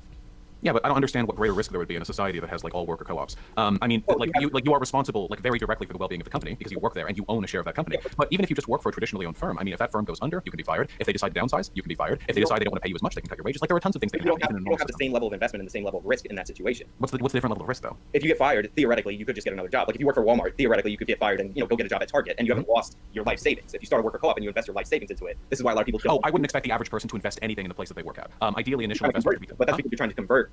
That's because you're trying to convert pre-existing businesses into worker co-ops. Well, sure, but it would be done in a transitionary period. Like the investment in the company doesn't come from the individual wealth of the people who work there. It comes from the revenue generated by that business. So what everyone would do is they would collectively, you would collectively agree. Like say you have 10 people who work at co-op, and you're like, okay, we make a $250,000 every year. All right, so that's $25,000 for every person, and we set aside 10% of that towards the actual growth of the company. So that's $2,200 or $22,500 for every person, and the rest of it gets rolled into like investment in the company. Ideally, they'd have higher margins than that, but still. No, I understand, but for a startup, you would have to either secure an investment through a loan, or you would have to have people put up their own money in the company. Like this is what we already went over. That obviously converting. And by the way, if people want to start a worker co-op, like if you wanted to do it, like the Vosh co-op, like with a bunch of spazzy communist friends, you could go do that. I don't know what you would sell. Probably like I don't know, whatever. Beer trimmers. But if you wanted to do that, in a format, you could do that. You can do that under a free market capitalist system because sure. You could create a private firm back when America was a slave state as well. I don't know if that speaks much to the. Right, but you keep bringing up slavery, but there's a difference between a voluntary transaction. Like you understand this, right? Like this. Oh no, I don't. Like that's why we call it wage slavery. Because in a wage slave system, which is what we have today, you don't really have a choice. You have to work. Some people get to escape that by making their own businesses. Most people, the vast majority, will spend their entire lives clamoring for scraps from people significantly wealthier than them. I don't like that very much. I don't think it's ethical. I mean, again, so you're not delineating between like kidnapping people and bringing them and forcing them to work, and people choosing where they would want to work and having the option to get educated in a certain area and being allowed to specialize in something that they voluntarily choose. Well, in both cases, you have no choice but to work. You just get to choose. No, I mean, you could live off of somebody. Like you can. Right. These are very marginal options. Now, I'm not saying they are exactly the same. That's why I'm calling it wage slavery and not chattel slavery. But I think that fundamentally they're unethical in similar ways. They don't lend the individual the meaningful option to control the product of their labor. It means that there's no choice but to submit yourself to an authority figure in order to survive. I think that's pretty fucked up. I like democracy. You could always start your own business, and again, democracy. Right, I said, but again, these are marginal options. Democracy is fine in limited aspects in government, but that doesn't mean everything should be democratic. Like sometimes. Oh wait, I love democracy. It leads to workers being happier. I love workers being happier. So yeah, it may lead to workers being happier in a certain scenario today where those companies are rare and people who really want to start co-ops actually start them under our system. But just because, again, like my marriage example, just because people who are college graduates might be happier in their marriage overall, that doesn't mean if you forcibly pair them off with other college graduates, you're going to get the same outcome. You understand that there's a difference between. So you're arguing that like companies that have hundreds of thousands of employees wouldn't transition well to worker cooperatives? Possibly not. Like if you had to have something, if you had to put something at stake in a company and you're not willing to do that, you're just comfortable. Well, you're only putting something at stake if you're forming a company as a co-op. If you're not forming it, if you're just taking one anew, you're only taking advantage of. You know what's funny about this is Actual Justice Warrior is saying no, some workers wouldn't like it. Some workers definitely wouldn't like it. And like that, that argument might work in like other restructures of companies. But what Vosh is talking about, a co-op, it's literally just better for workers. Like it's straight up. That system is just better for workers and worse for the capitalist, but not even, like, it doesn't even hurt their wallet, for real. Okay, they just don't have a vice fucking grip, right? They don't have like a headlock over the company operations. And anyway, like it's funny to me that he's like, no, actually this system, which is objectively better for workers in every way, some workers actually wouldn't like it because they have too much freedom. No, I hate all this freedom I have now. No, I hate it. It's not like part of the reason people are happier in worker co-ops is because it ends up leading to so I think it's called Taylorism. Like that happened in one of the largest co-ops in Spain. Like they had a section of it, which was a manufacturing section, where it ended up filing for bankruptcy because all the people who collectively own this got together and thought it'd be a really good idea to only get people in their family jobs at this portion of the company. I don't think that's representative of the massive statistical difference between the happiness of traditional firm workers and worker co-op workers. There's no general. Well, this one thing happened in this one place. There are plenty of worker co-ops in America, and the data across them is pretty convincing, at least with regards to worker happiness, resistance to price shocks. The idea that happiness is all coming from nepotism and religion is pretty ridiculous. No, I didn't say it was all from religion, but I'm saying you can compare religious co-ops that people form like communes to secular communes, and religious ones do significantly better because there's more sacrifice in those religious communes. There's not more sacrifice in the in a worker co-op system for the average worker. But sacrifice is what leads to the success of these communes because there's a collective sacrifice in them. What sacrifice of what? Like time? Like anything, resources, time. Like the idea that. But that's all work. Yeah, everyone sacrifices their time to contribute their labor value to a firm. Yeah, that's what you do when you have a job, actual Justice Warrior. You sacrifice your time. But this success requires sacrifice. Yeah. Having a job requires sacrifice anyway. What the fuck are you talking about? You already have to give up your time. That's how capitalism works too. Somebody says you love democracy so much, you support Trump. Wait, I'm riding with Biden. I don't know what that guy's talking about. I don't know. I'm a Biden boy over here. Riding Trump was with elected Biden. in an electoral college system, which is a republic. Not really. He lost the popular vote. I don't know. I'm sure Vosh doesn't like our form of federal government, which originally only had one branch elected democratically. So I definitely have some issues with the federal government. Yeah, I would say so. Some minor criticisms, maybe. Yeah, but like I said, there are certain scenarios where in our current system worker co-ops work, but that doesn't mean that they would work broader. Well, then we'd have to explore, right? We would work up and up, and we'd see, okay, do worker co-ops work with 100 employees? The data seems to suggest they do. What about 500? What about 10,000? You have a very limited sample size by comparison. And again, you could start your worker co-ops now under a market system. What you're trying to do is make our system and force people into these situations that don't want to be there. So you have a selection bias in the They don't want to be there. They don't want it. Chose to form worker co-ops. Are you making the argument that like if we had worker co-ops across the board, the people who are used to living in an autocratic workplace will be like, no, I miss having no choice in what I do every day. I miss That's what I was just saying. You choose to take a job. But fundamentally, the argument you're making, I don't think naturally follows from the data. So we know that there are worker co-ops all over the world, and the data for all of them seems to be fairly positive. Now, you can make the argument that massive corporations wouldn't transition well into worker co-ops, and that's an argument I'm willing to hear out, but then we could look at other options, like fragmented co-ops, or we could talk about decommodification, just have the state take over them. All of these are viable options, especially for utilities. Yo, I love Vosh. I love Vosh. He's such a fucking liberal. Then I think eventually we'll find a nice like threshold where we recognize that, okay, worker co-ops are effectively functional up to here. What if we had like syndicates of collections? I love a good rad lib. I really do. There are many ways to address these potential issues, but all of them serve the broader, goal of getting rid of traditionally owned firms, which I maintain are fundamentally unethical. Well, there's nothing unethical about a place that you voluntarily work at, but can I ask you really quickly a question? Really quickly. I did this one with Adam Kokesh, okay? If you are on a biplane or like an airlight or something like that with another person, and you both crash land on a deserted island, okay, right in the middle of the ocean, right, and you get knocked out by the impact, and when you wake up, the other guy, the friend of yours, has all the coconuts, has gathered all the coconuts, and he's like, I now have all the coconuts on this island. There are no other food source. I will happily share them with you if you suck my dick. Do you consider that choice to suck his dick an ethical, or like a voluntary decision on your part, or do you think there might be implicitly coercive factors there that force your hand to make it not voluntary? I mean, that's not in any way a comparable analogy. Wait, but what about this analogy? That's what I just said. It's not in any way comparable. Well, but what about it? Do you think it's voluntary? Or? Desert island. By the way, Stephen Michael Davis says, if you like democracy so much, why don't you marry it? I'm working on it, okay? That's not a comparable analogy. Would you consider that voluntary?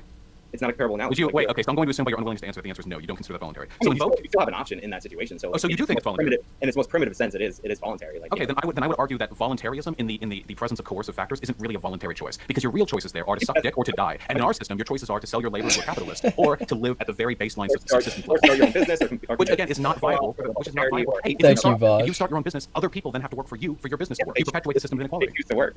Okay, wait.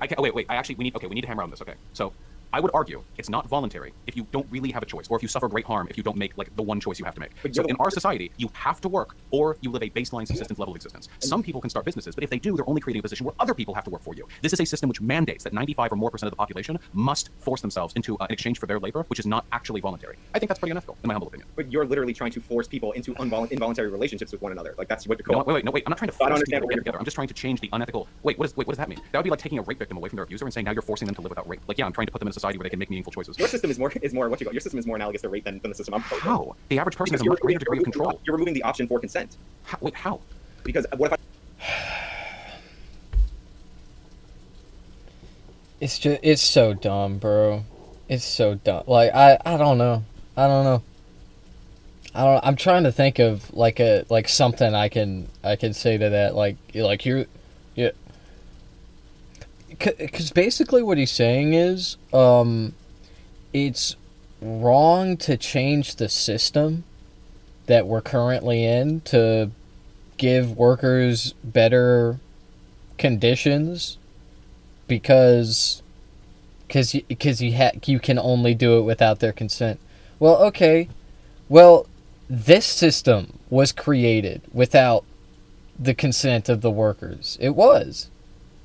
Like we made this system, our ancestors made this system over like 250 years ago. Okay, 250 fucking years ago. And anyway, since then it has evolved, it's changed. And anyway, like all of this was done without the consent of the workers. So but that's not a problem.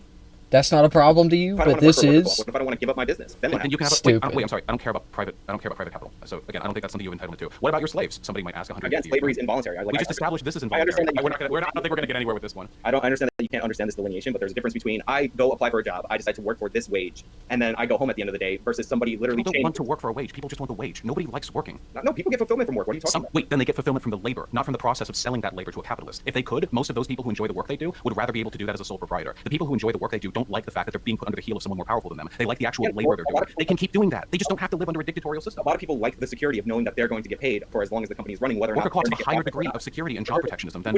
Are you going to deny the fact that there are a way larger number of traditional firms than worker co-ops? Right. Of course there are. Yeah. Okay. Like, let's by an order of magnitude, way more traditionally started businesses than worker co-ops. Yeah. And all right, so if there were comparable worker co-ops, do you think that the limited data that we have now would assure us the same level of success compared to traditional firms, or do you think that there is room for that number to go down because we're talking about an incredibly small sample size compared to an incredibly large sample size? We're talking about tens of thousands of worker co-ops here. Of course there's room for the data to change, but I don't think there's any evidence to suggest that it will. I'm not going to hinge my ideological predilections on the idea that maybe a huge preponderance of data is going to randomly change if we start implementing things that seem to be across the board better. So why are you making the case if you don't care if they're more successful when they expand it out more? But I do care. I'm saying that I'm not going to let some random assertion change my belief that something that seems to be better is better. Well, what if it stops being better in 10 years? I don't know, maybe, but right now it's better, so I'll push for it. But I mean, it just looks better because it's a smaller sample size. Tens of thousands. Just because it's a smaller sample size doesn't mean that the data on it is invalid. We're not talking about 100 people across the U.S. I'm not saying that it's completely invalid, but it's not that much of a difference. You would have to make a statistical argument for the reasons why it would decrease and the fact that it would decrease below the average level of worker satisfaction for traditional firms. Co-ops are voluntary compared to what you're advocating. Yeah, that's an assertion, but that's not the same thing as a statistical justification of your argument. You would have to actually get the data together and find oh, well, back in 1962 there were fewer worker co-ops and they had a higher general rate of worker satisfaction, but now 50 years later there are more of them and there's less of that. If you can make that argument, I would take it seriously. I'm happy to look at the data, but right now this is just conjecture. Well, I just pointed out that if your argument doesn't really hinge on the statistics, you're making a moral argument. I am making a moral argument, but I'm also making a statistical one at the moment because it's a small sample size. Well, sure, yeah, but I wouldn't be making the moral argument if the stats changed. If workers were less happy in worker co-op, I wouldn't be arguing it's moral to put them in that position. I would say that apparently the increased level of freedom isn't doing much to make them happier, so I couldn't really defend that tenably. Well, again, the people who choose to be in a worker co-op now are probably happier because they got to make that decision as compared to people who like the security of a solid paycheck. There's no more security. Wait, why do you think there's no security in a worker co-op? Well, there's a higher degree of security. The data indicates there's more resistance to price shocks. Worker co-ops are more likely to survive their first 3 year business, which is the most tenuous point for any startup business, and they're more likely to survive during a depression. Additionally, they're more likely to lower collective wages rather than fire people during severe economic downturns. In every way, shape, and form, right now, it is better to work for co-ops than it is to work for traditional firms, at least with regards to financial stability. Again, in very limited narrow circumstances. Okay, but that's conjecture. We need more data. It makes a huge difference because if 95% of the firms, let's say, are traditional firms, obviously just by the numbers, you're going to have more room for variance there, and you're going to have more people that are less happy with their work and more happy with their work. I wasn't particularly happy. Well, actually, I did enjoy the work that I did back in my previous job, but I just preferred to do this on my own. You're going to have people who... Yeah, people like having control over their labor production. I agree. People seem to really, really like that. I mean, I don't know, I guess when we're trying to implement more worker co-ops, and if it turns out the data starts reversing, then we can argue that. But until then, you can start a worker co-op right now, though. Yeah, but just because I can start a worker co-op doesn't mean the vast majority of people are able to make the choice to work in a worker co-op.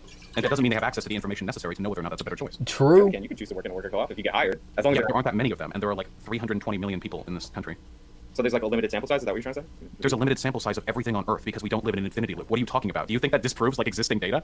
I didn't say disproves. I just said it's incomplete data. Just because but that's if the only argument you have against what I have to say is, well, we don't have enough data. The data might change. Then I don't know what to say. Sure, data can always change. Yeah. There's 2 points. The first one is that it's a very limited sample size, and again, tens of thousands of businesses in multiple countries over decades. These are voluntarily formed worker co-ops that you're comparing to forcibly converted or forcibly you're comparing it to forcibly converted worker co-ops that don't really exist. And you're saying that just you have any data on forcibly converted co-ops being less amicable towards the health and happiness of workers than traditionally formed worker co-ops? Well, I don't. It's profitability, and there's different things that matter more than the average. If you poll somebody and ask them how they feel about their work, that doesn't make the business more viable, and that doesn't again. You have any data on how? We were arguing about worker happiness. Do you have any data on anything less economically effective? That doesn't again excuse the subjugation of private property rights. So wait. This is what I mean. You keep pivoting. You argue like, well, we don't know if people make the choice. To, well, I don't know if it'll be as profitable. To, well, I don't know if it's ethical to do this. You keep moving from point to point. But we know you have no data on this because if you did, I would have read it already. So all there is to say on this is right now the data supports my case, and if the data changes in the future, then we can make arguments from there. But we're not talking about that much of a difference. Like, no. When it comes to the but have you considered if the data actually is wrong and I'm right? That's not 50% by the way. 44 to 62. Yeah, that'd be about like 44%, right? Or like 45%. Yeah, that's nearly a 50% increase in survivability. That's an unbelievably huge change. Can I run through these points right quick? So you have limited sample size in voluntary situations where they right now appear to be more stable at a 5-year mark or 10-year mark or 3-year mark. I haven't seen the data that you put forward about 3, but like assume it's fine.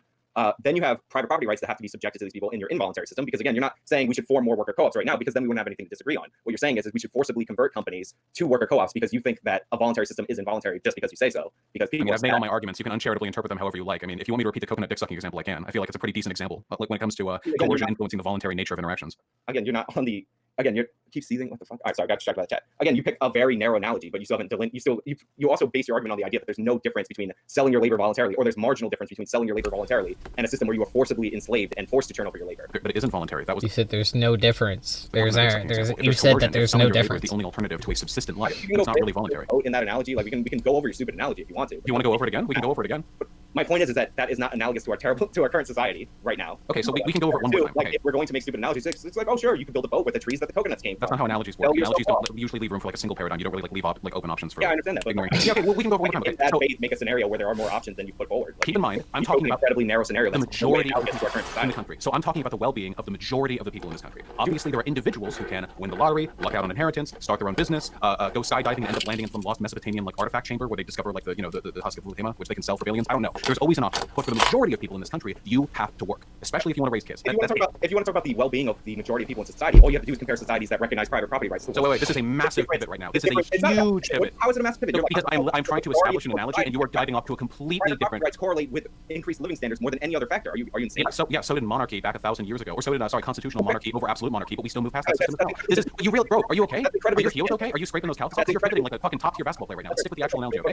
Hold on. Whoa, wait. I don't know why I can't finish this. So we're talking about the vast majority of people in this country. The vast majority of them have to work, especially if they want kids. If you just want to live in your basement and smoke pot all day in a rent-controlled $400 a month apartment, I guess you can do that without working, but it's a really shitty life. Okay, so most everyone has to work. So if you have to do something to survive, it's not really voluntary. Just like if you have to suck cock to get coconuts that you need to live, you're not really voluntarily sucking the cock. You're just being subjected to a coercive force. Much in the same way, if somebody held a gun to my head and they were like, "Hey, jerk off in front of me right now, or I'll pull the trigger," I could technically choose to just take a bullet to my brain, but I would still argue that if I did masturbate, it wasn't really a voluntary choice. So that's how I feel about privately owned firms right now. With regards to how unfair it is that the millions and billions of dollars of assets are being taken away from stockholders, I don't really care. A fuck ton of money was taken away from slave owners. I'm sure we could find a way to compensate. Dude, I get why people watch him because, like, when he says stuff like that, like, it's funny. Like, he is a funny person when he says shit like that. But then you know about the goblin thing, and then it's like, oh, well, maybe, well, you know, now we know where his mind was at. Yep. Oh, well. Like the stockholders for the wealth and the assets that they lose when these things are transitioned to worker co-ops. And there we go. Ethical problem superseded. Ethics, nailed down. If I choose to masturbate, then like I was saying, so you compared the improvement of people's lives during monarchy, but most people I might just take a bullet to the brain. So 95% of the people lived in what we would classify extreme poverty all the way up until the 1800s. I love this shit. And then all of a sudden we started recognizing private property rights, and all of a sudden people's standard of living. Vosh, in another life, he is an unstoppable comedian. He is an unstoppable stand-up comedian, bro. In the good Vosh timeline. All of a sudden rose. I wonder how that works. And you could still track countries that don't recognize private property rights. You picked the wrong profession, for real. Countries that do, and the strength of people's private property rights somehow correlate with higher standards of living. I wonder how that works. Damn, it's almost like capitalism necessitates the existence of private property rights, and capitalism is a necessary economic step on the way towards socialism. It's almost like great writers thought of this nearly 200 years ago, and they wrote it down in big books that I still haven't gotten around to reading. This is not the gotcha that you think it is. Do you want to move to a topic you're a little more knowledgeable about? Because I feel like you're trying to deflect off of it. Like you can't argue I'm deflecting. Wait, do you really want me to school you on like how broad anthropology and history and talk about how your pivot right there was insane? Do you really want to go into that? First of all, I didn't pivot. You're the one who brought up I wanted to talk about what's better for the majority of people. Would you argue that since the recognition of private property rights, the majority of people have not been lifted out of poverty in the world? This is a completely unrelated argument to the extent to which the replacement of traditionally owned firms with worker cooperatives would be beneficial. Obviously, the introduction of private property rights has been largely beneficial to the development of the rest of the world. I've never argued against that. But that has nothing to do with conversations as to whether you are arguing against it. You say, I don't care about private property. I want to get rid of private property for forced worker co-ops. That's the whole argument. Yeah, because then we move towards a system that is better than the one we currently have. That way everyone has a share in the place that they work at. But people don't want that. Like, a lot of people don't want to have their... I'm sorry, do you have any data on how many workers in this country are like attached to the idea of selling their labor to a capitalist? Can I see some data on that? People sell their labor voluntarily. People don't want We've gone over this. Okay, can we move to another point? I can't run in circles again forever. Okay, I'm getting old. Own capital in their own business. You can People do it voluntarily. People do it voluntarily. Trade for the secure paycheck that they get. If it's no more secure under a traditionally. La la la la la. I'm not listening. I'm not listening. People do it voluntarily. They do it voluntarily. Yeah, I know. It's a very evocative analogy. But I mean, it's a ridiculous analogy. But it is perfectly analogous to what we were talking about right now. Okay, wait. Maybe I can. Okay, one more time. Do you agree that if there is a coercive incentive to do a thing, your decision to do that thing isn't meaningfully voluntary? It depends on the incentive. If it's force, like a gun to your head, then that's not voluntary. But what about poverty or do the thing? Is doing the thing then a choice? No, if you have a list of options and you have one that's your least bad option, that's still an option. So okay, again, poverty or doing a thing, is it truly voluntary to pick that thing? Yes, it is voluntary. Okay, all right, then that's the difference. And that's the difference between you and me. I actually care about freedom. You care about suppressing it to defend your personally favorite economic system. That's the difference between you and me. It's not suppressing. You're literally arguing coercion isn't relevant to determining how voluntary an interaction is. That's insane to me. That argument. There's actual coercion, and then what you're qualifying as coercion. Which that's okay. Well, I just like the idea of a society where people actually have choices in what they do with their lives and aren't forced into it. But that's okay. I mean, I care about freedom. If you're like in a third world country and they open up a factory, and the factory in that country is not, it's not the best place of all time, but you have to choose between hard labor on a farm and slightly less difficult labor in that factory for a higher wage. Yeah, that's coercive. And that is a choice. And it's a coerced choice. Yes, that's coercive. And it's that kind of choice that allows people to lift themselves out of poverty. Yeah, it is a coercive choice that people can be led into to lift themselves out of poverty. Yes. Yeah, there's no coercion there. There's no force. It's voluntary, done, given, or acting of one's own free will. So let's look at free will. The power of acting without the constraint or necessity of fate, the ability to act at one's own discretion. Does it sound like you have an ability to act at one's own discretion if poverty is the alternative? Oh, okay, I guess, I don't know. I like good things and I dislike bad things. I don't know. You could choose to live in poverty. Yeah, okay. You realize, I don't know if you think like you're coming off good here, but you're literally justifying tyranny because you don't like the idea of critiquing private property. You're advocating for tyranny. You're the one who's advocating for a forcible system. Yeah, like getting rid of slavery, property rights, which is the foundation of Wait, how's it tyranny? The people would vote on it democratically. What are you talking about? The tyranny of the majority. Who says that people... Wait, the tyranny... Wait, laws passed by the government are the tyranny of the majority? So most people vote for slavery. That makes slavery moral because... No, because slavery is immoral, whereas what I'm arguing for would be an increase in the total amount of freedom for the vast majority of people. No, you said democracy is moral. So most people vote for slavery. Does that make it somehow moral, or is it... Or no, you argue that it would be tyranny. If it's democratically enforced... It is tyrannical. You are taking away... So any law is tyrannical. What about business regulations? Is that tyrannical? Because the majority is forcing something? Depends on the regulation. But wait, hold on. Let's run this down because now I feel like you're in a very strange position. Is every single regulation tyrannical because that's the majority using their democratic apparatus to enforce their will on a relative minority? Let me. Are you a monarchist? Let me state this pretty clearly so you can understand it. If people vote for something that would be tyrannical, if a king or a tyrant did it, that does not make it not tyrannical. Do you understand? What you said just didn't make sense. What? So the people can't vote for something that a king would do? People just vote in their elected representatives. No. Okay. So let me explain. We have a representative. Do you know what that means? So if you have a governor that decides, to reinstitute slavery, right? That's immoral on its own. It is a tyrannical policy. Why? It is still tyrannical if you get the majority of people in like the state of California to vote for that policy. Out of curiosity, why do you think slavery is immoral? Because it deprives people of it's involuntary. Wait. The slaves could just kill themselves. You're forcing people into labor, and a lot of people did. Wait, you're forcing people into labor? No, you're not. They could just kill themselves. No, they could just kill themselves. You can't stop the person. And utensil. Yeah, but you're forcing people into labor. No, you're not. You're giving them a choice. You can kill yourself or you can work. That's perfectly voluntary. They have a choice. Have you never read about stoicism? Again, the same argument that if you put a gun to somebody's head, they can choose to take the bullet. Yeah, totally. That's the same thing. If your options are literally die. Oh, wait. So dying is the threshold for coercion, but not... Okay, interesting. You choose to stay on the farm, like a lot of people. Yeah, you can choose to kill yourself. And that might lead to kill yourself. Dying prematurely based on, you could just choose to be impoverished. Yeah, that's ethical. Yeah. So, what Vosh is saying is, a system like chattel slavery, wherein the victims of chattel slavery, the enslaved, they have the option of ending their enslavement at any time by killing themselves. Okay. Now, obviously, that's still a shitty system. Okay, just because the enslaved people have the freedom, the liberty to end their own lives, it doesn't mean that the system is now ethical. Okay, so in the same way, just because our system in today world, in today time, just because it allows us to choose to become impoverished, right, to live in abject poverty, you have that choice, that doesn't mean it's ethical. Okay, because that's what Actual Justice Warrior is arguing here. He's saying, oh, well, people choose to be poor. People choose to not work. So the system is ethical. But obviously, that's fucking stupid. That's ridiculous. Nobody should have to live in abject poverty. It's awful. The fuck? More money in the factory, they'll feed themselves better or whatever. But that's not the same thing as literally you can kill yourself or you can kill your mate because you're being born into this. You just don't have kids. You're being owned. I mean, again, it's not really a choice if you're enslaved. Wait, yes it is. You would get an abortion if you're enslaved. Just smash your pregnant belly against a rock and you can kill yourself. Why not? Yeah, they have the right. again, so your argument You is understand how your philosophy here is tripping up a little bit? it's not tripping up at all. You're depriving people of their bodily autonomy, and you're saying their only option is to kill themselves because you're forcing them to work for no pay. Wait, so is the pay the relevant point You're here? using your force to supersede their rights. That's what you're talking Wait. So you're against any implementation of force over people's rights? Did You I have say a problem with the law? Did I say that? When did I say what you just implied? We're talking about slavery, which is an extreme example, which is why you're using it. So I understand that you like to be very intellectually dishonest, but you No, understand. wait, I'm asking you, why can't they just kill themselves? You could kill yourself in that situation. So yeah, voluntary. Their choice to work is voluntary. If they don't want to work for no pay, they can kill Slavery is themselves. voluntary, according to you. Well, according to you, I'm asking you what the philosophical difference is.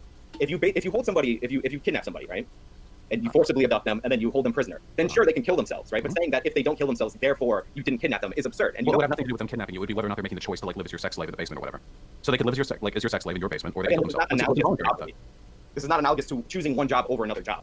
Wait, we're not talking about choosing one job over another job. The choice is poverty or selling your labor to a capitalist for the vast majority of Americans. So I asked you, fundamentally, how do you philosophically distinguish between, oh, you could just choose to live in poverty, or, oh, you could just choose to kill yourself? Well, again, you can work and be in poverty. Like, you can take a low-paid job. Oh, wait, that makes it better? You can work and be in poverty? Oh my God, what choices we get in this capitalist among your least bad options. It's not the same thing as being captured and forced into slavery and having the force of government approve of that slavery. Wait, a lot of slaves are just born into it. You're born into a system where you can choose to die or choose to work for no pay. What's the difference? Have somebody's property. Where's the choice? What's the difference?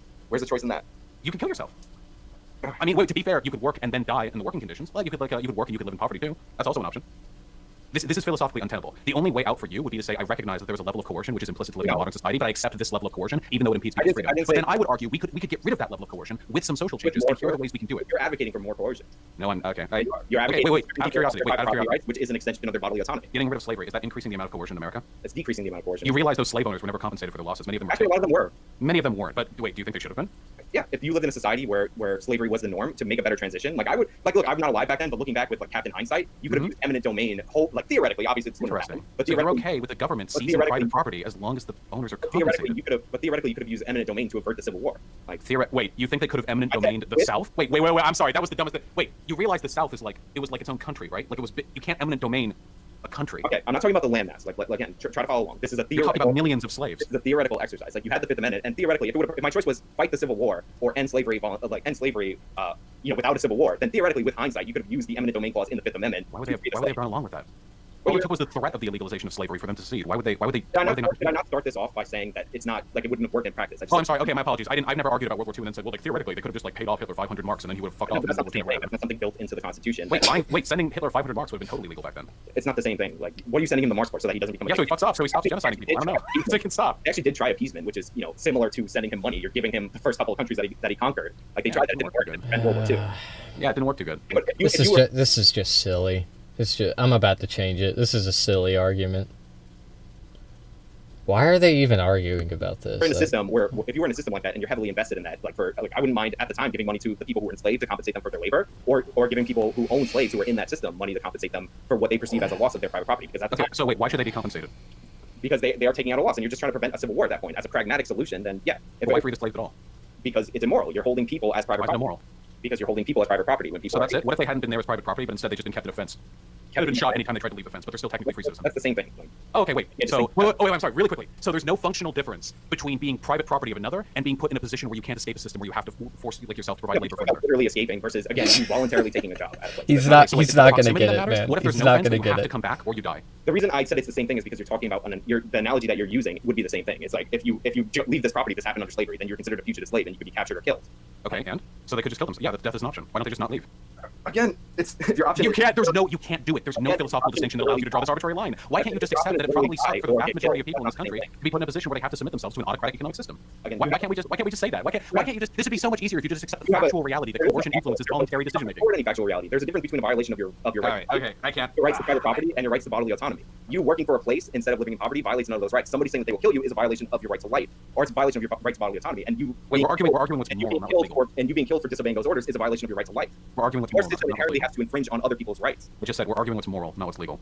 I'm making a moral point. You're making a legal. When we say the right to life, we're referring to a legal document. That's a moral principle. Yeah, that is inscribed in a legal document. That's a moral principle, though. It's not. It's inscribed. Not in fact, people debate how long or how far the right to life extends. Life Didn't we have a third topic we were also going to discuss? I thought we were still on the first topic. Well, the first topic was crime, and I think we had a lot of fun. And now we're on forced worker co-ops, and I think we also have puberty blockers. Okay. You want to move on to that one? You Yeah, can maybe. all your points by moving on.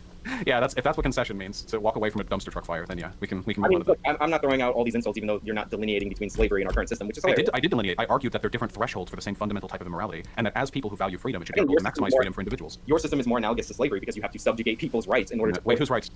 Anybody's rights. Wait, whose right? How? If you can't form your own business in the way that you would want, your rights are being violated. Right now, you can't make a slave state if you want. That's because that would involve infringing on other people's rights. Right, you can't. It's circular with you. I actually can't believe it. You actually can't. Even, hey, my dude. Even if you don't agree with my moral principles, you actually can't. Take care of that. It's not circular. Yes, I muted him. It's not circular because you're violating. Like, if you create a system that necessitates the violation of somebody else's rights, then what you call it? If you create a system that necessitates the violation of somebody else's rights, then that cannot exist without a violation. Like, I don't know how much more clear I can make this. Did you?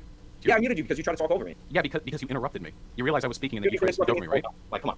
You tried to speak over me there. It's okay. Okay, I'll speak quieter so your unique voice is over mine. Okay? Wait, why are you interrupting me right now, my dude? You didn't even let me finish me explaining that you were the one who interrupted me. You okay? You've been interrupting me this whole time. A slave-based system is inherently in conflict with the rights of the people who would be enslaved. A voluntary capitalist system does not necessitate the violation of individual rights. A co-op system where you force people to give up the You literally, it's just dogma to you. You're actually like an NPC. You haven't internalized a single argument. It's not even that you disagree with me. It's that you actually can't follow my argument. Well, are you interrupting me? Are you trying to speak over me? Counter my point. I already made the point that like you've been interrupting me this whole time. We have to move on to the next point, my dude. We can't interrupt. We have to move on to the next point. Somebody said, "Don't interrupt the Great Bosch." Somewhere in there. Damn. See, well, if you respect democracy, you'll do chat. You just recycle those right-wing insults that you think people just use and throw them back at me. It's good. But the problem is, like, I actually don't think we've moved forward in this conversation at all. But that's okay. We can move to the next one. Can we move to the next one? If you want to move to the next one, it's fine. All right. Okay. All right. I'm taking a breath. We're chilling. We're chilling right now. Okay. How you doing? I'm fine. All right. I'm cool too. So do you want to just make your case and then I'll tell you what I believe, or do you want to do it the other way around? Oh no, you can go for it. What's your issue with puberty blockers? I don't think that you should give puberty blockers to underage children. There's not a lot of data to support that they're safe for the gender transition. Obviously, they are something that existed for children who go into puberty early. That's what they're designed to do, their treatment. But the negative consequences of somebody trying to detransition, if they make the choice, or if they say that they are transgender at a young age and they end up growing out of it, far supersedes the benefit from doing puberty blockers. Which is what percent? Oh yeah, 1.5% of children that start taking puberty blockers end up stopping taking them, which isn't the same thing as regretting it. Okay, but like you would have to assume that a certain number or percentage of that 1.5% of trans people, which is already 0.1% of the population, okay, a certain percentage of that group would be people that regret it.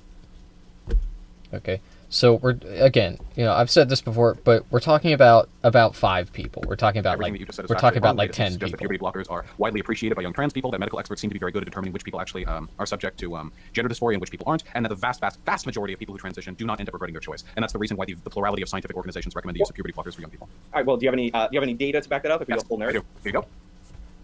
Here's a fairly comprehensive study on the impacts of puberty blockers, the pediatric study from the AAP News and Journal Gateway, which talks about the effect of puberty suppression during youth. I can find some more data if you'll give me a second. I was just quickly typing that one up. So you're talking about the one with 55 people in the sample that not only started on puberty blockers, but they went through the entire gender transition, and then when they were surveyed when they were older, they said that they didn't regret it. 55 people. Yeah. Do you have any larger sample size that you'd like to use to provide the larger sample size? And for that study, if I have this correct, they interviewed the people 3 times before they were participants in the study, and they were on puberty blockers for about a year, and then they started hormonal transition, and then they went with full surgery. Correct? Yes, I believe so. For the majority of these, I think a few of them didn't go forward with surgery, but they all transitioned. Well, they went through with some form of surgery. I'm just going off the study. You can correct me if I'm wrong, but like that's what I remember when I was looking into it. But so do you think? And I believe it was 22 male to females. And correct me if I had this one backwards, because I'll flip it. 22 male to females and 33 female to males. Was that the number, or was it the other way around? I'm pretty sure it was 22 trans women and 33 trans men. That would be male to female. So 22 trans women, male to female, 33 female. Yes. All right, so you think we should extrapolate policy off of a study with a 55% sample size? Wait, no, that's just one study I quickly Googled in the interim between us talking. Do you have any data that contradicts what I've provided? Well, I know that the NHS, I believe it's called the GID study, they did a 10-year, like a long-term thing, and they actually ended up recommending puberty blockers, which might sound good, but they recommended puberty blockers while suppressing some of the data Chocolate about Donuts the increase in suicide rate, increase in suicidal thoughts, and this was a much larger sample size. This wasn't, and they tracked this during the course, and they didn't survey the people after the fact, like after they grew up and decided that they were transgender. Okay, so can I see that study or any data on this or like a news article? Let me find it. Because all the evidence that I've seen indicates that gender transition leads to a much lower level of suicidality. We're not talking about gender transition overall. We're talking Chocolate about Donuts said breaking news. If it's good or bad for you, I don't really care if people gender transition. If people want to change their body. Chocolate Donuts said https://x.com/i/status/19966030228279113. She's waiting. She's going to make you believe. Introducing Lilia Bogomolova, the newest addition to the Sinyala facility's prime assets. A new prime asset, you say? Alright, let's see this. Do you believe prayer can change the world? I hope so. Because somebody who's chosen belief despite evidence will believe anything. There's a sucker baptized every minute. Maybe there's something more to this world. Something eternal. Something divine. But only if you're open to it. If you're willing to listen. To be very quiet. Very still.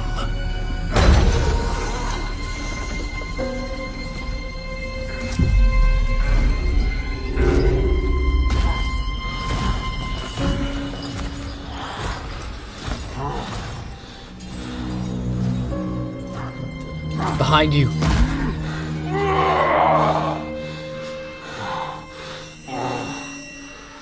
Behind you, bro.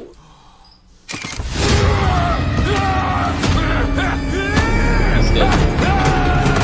Or you may find that being so fixated on your faith leaves you distracted, terribly vulnerable to something very real.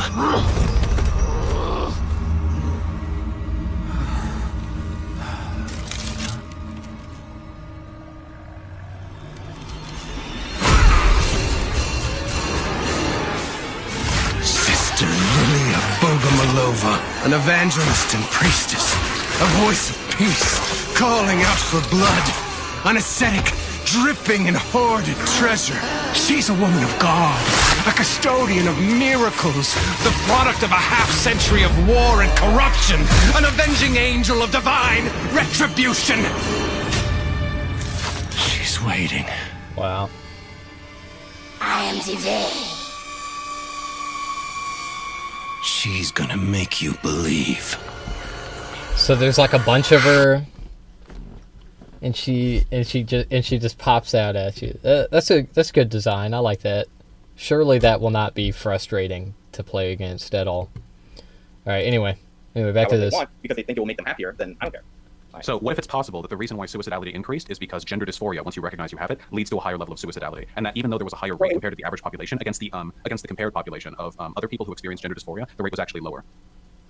I'm sorry, say that again. I was looking at the study. Just one more So what if the explanation for the increased rate of suicidality amongst the people, the children who take their puberty blockers, is because, in large part, once they recognize they have gender dysphoria, that tends to correlate with an increased level of suicidality, but they were being compared to the broader population, not to other transgender people.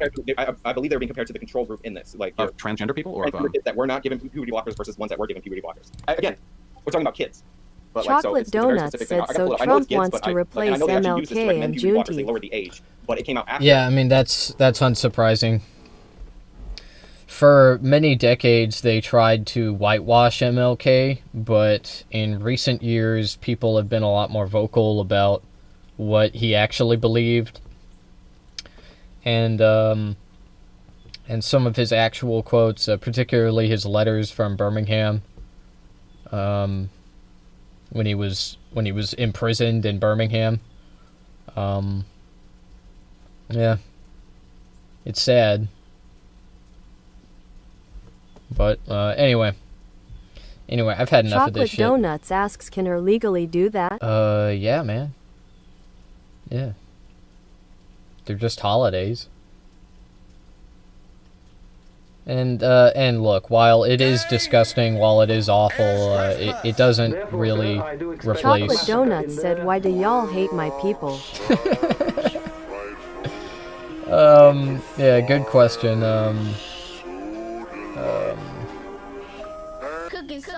Society.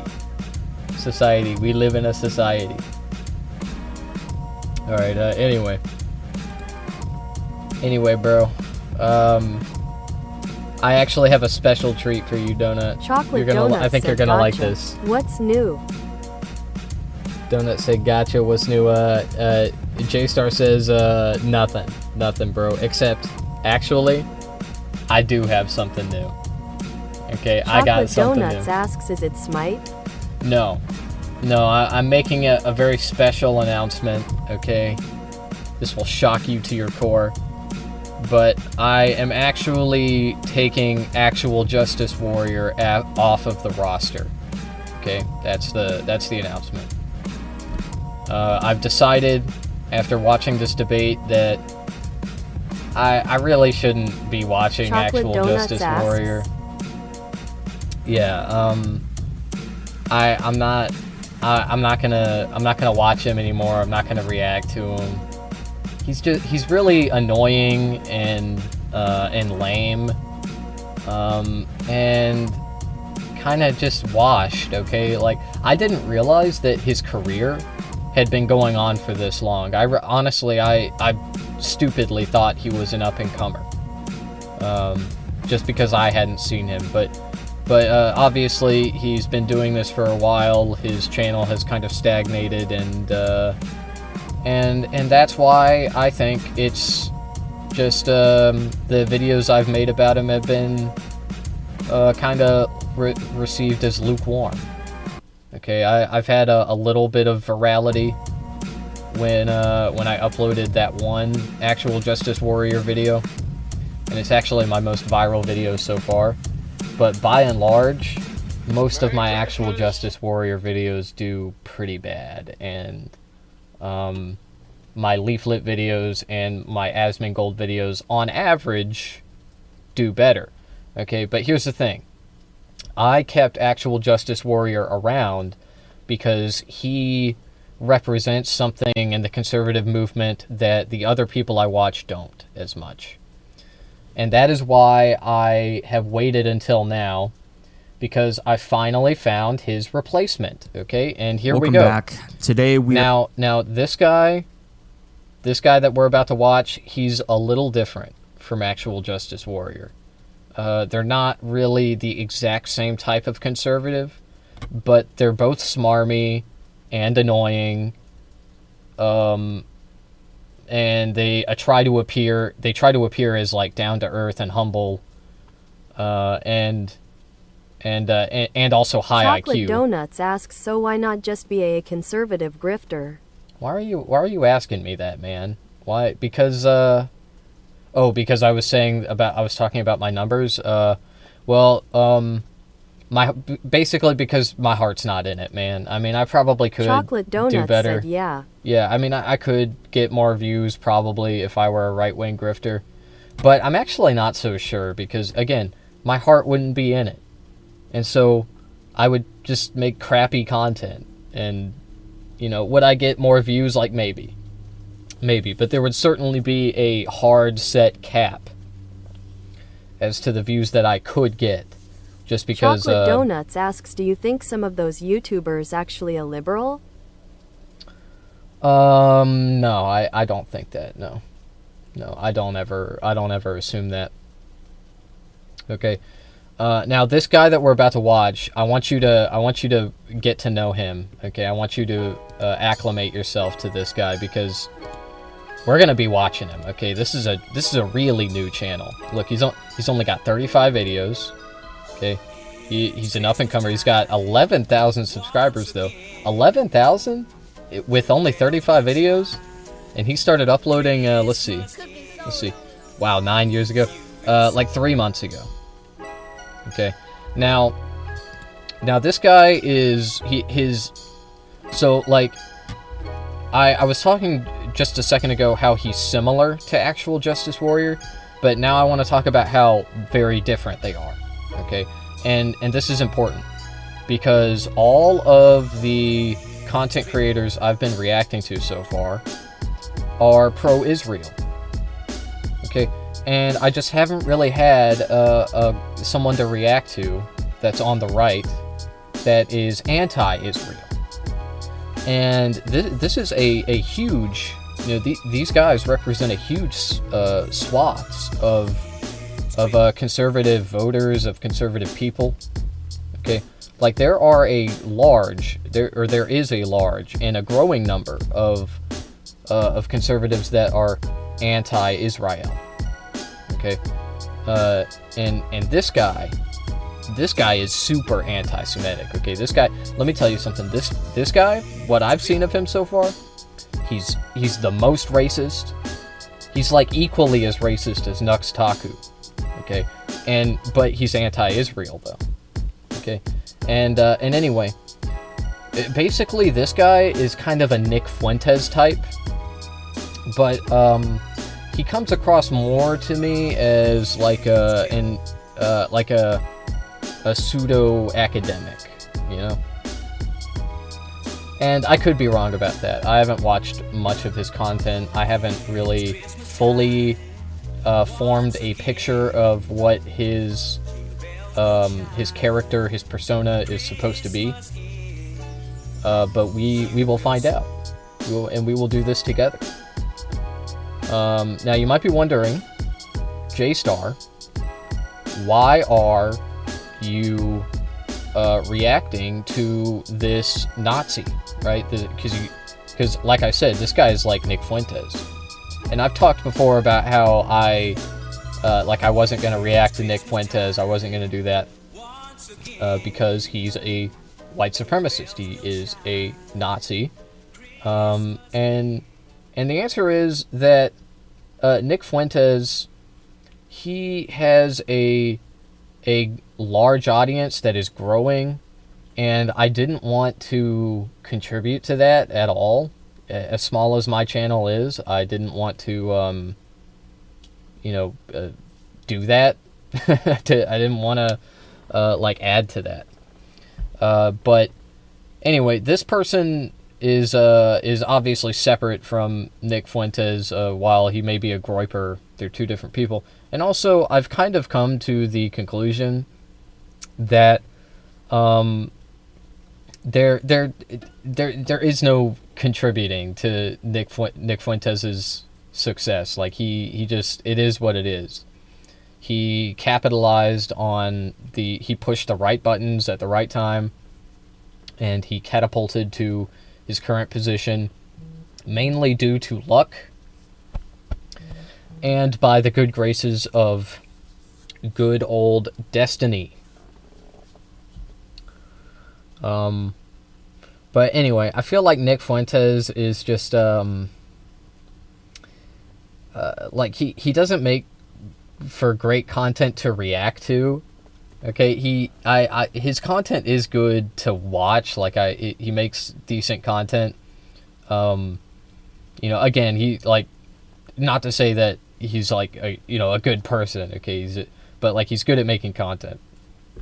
And anyway, it's not great to react to because it's just, there's very little substance in his videos. He really he doesn't really try to basically he plays a populist economic role in right-wing politics, and he also is very overtly anti-Israel and speaks out about it and plays into Jewish conspiracies. And anyway, from what I've seen of this guy, there's a little bit more for me to chew on with his videos, Nick Fuentes is very ironic, very funny, very personable. Okay, he's very charming. This person, I don't think he is as much. He's more brash. He's more, he's more of an intellectual type.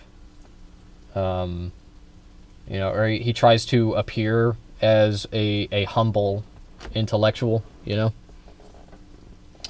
But anyway, enough talk.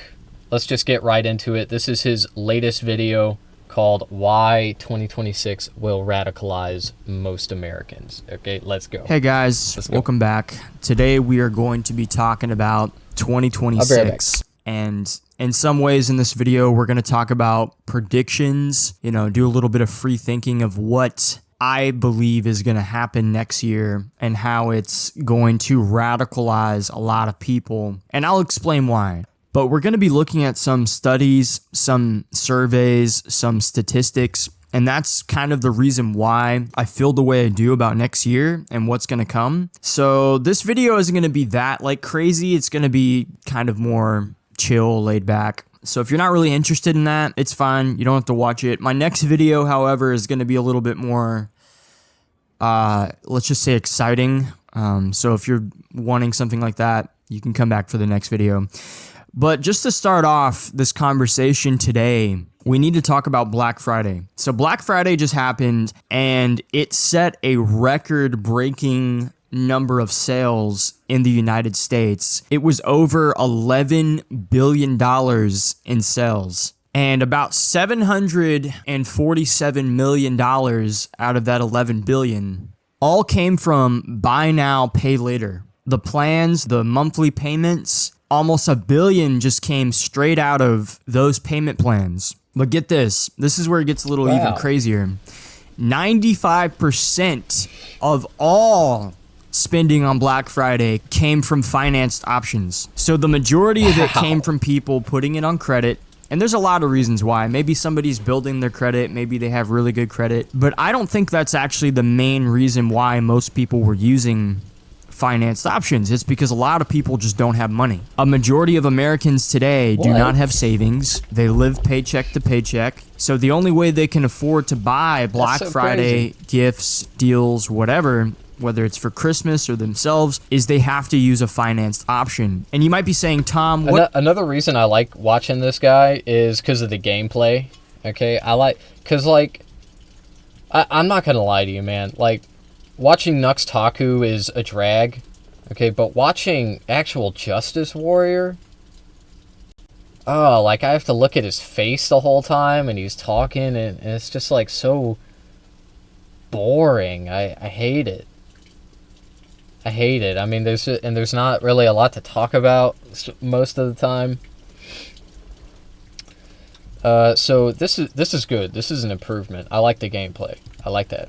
What does this have to do with next year and with, well, let me get there, okay? So this was just Black Friday. This and Cyber Monday is like, it's the biggest like weekend for spending in America usually every year. A lot of people are using those payment plans. And what have we seen this year? We've seen people use payment plans to buy fucking Chipotle bowls or burritos. It's getting crazy with the buy now, pay later because I don't know how the interest works on a lot of those. I can't imagine it's good because interest rates are getting crazy. But let's move on. There's also recently towards the end of this year, there's been a surge in people who own homes refinancing their homes so they can hopefully get lower monthly payments because they can't afford their mortgage. It's a pretty big number. Now, it's not a majority, but it's big enough to where people are talking about it. And that recently just happened like in the past like 2 months. So not only do you have most people spending money on stuff for Black Friday, Cyber Monday, just with financed options, right? Or buy now, pay later. But now you have people who own things like a mortgage refinancing their homes because they can't afford their homes. And let's move on to the next one. This one's crazy. This is the reason why Yeah, and don't forget, repos are up too, bro.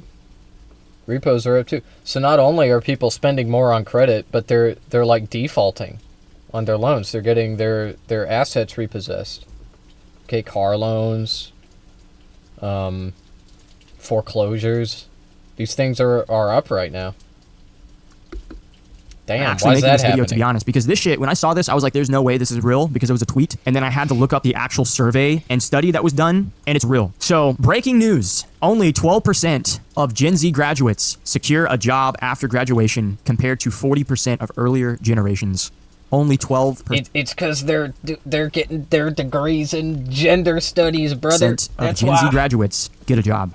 That comes from the Kick Resume HR Statistics study that was done for 2025. And it's not just that. They talk about a lot of stuff from that report. And I'll talk about a few different things, but I'll talk about this real quick. So this was from last year, so 2024. So just go ahead and take these numbers and guesstimate how much more it probably is. So in 2024, 52... Okay, I think that people that use the word guesstimate should be executed. I think they should be tried and executed.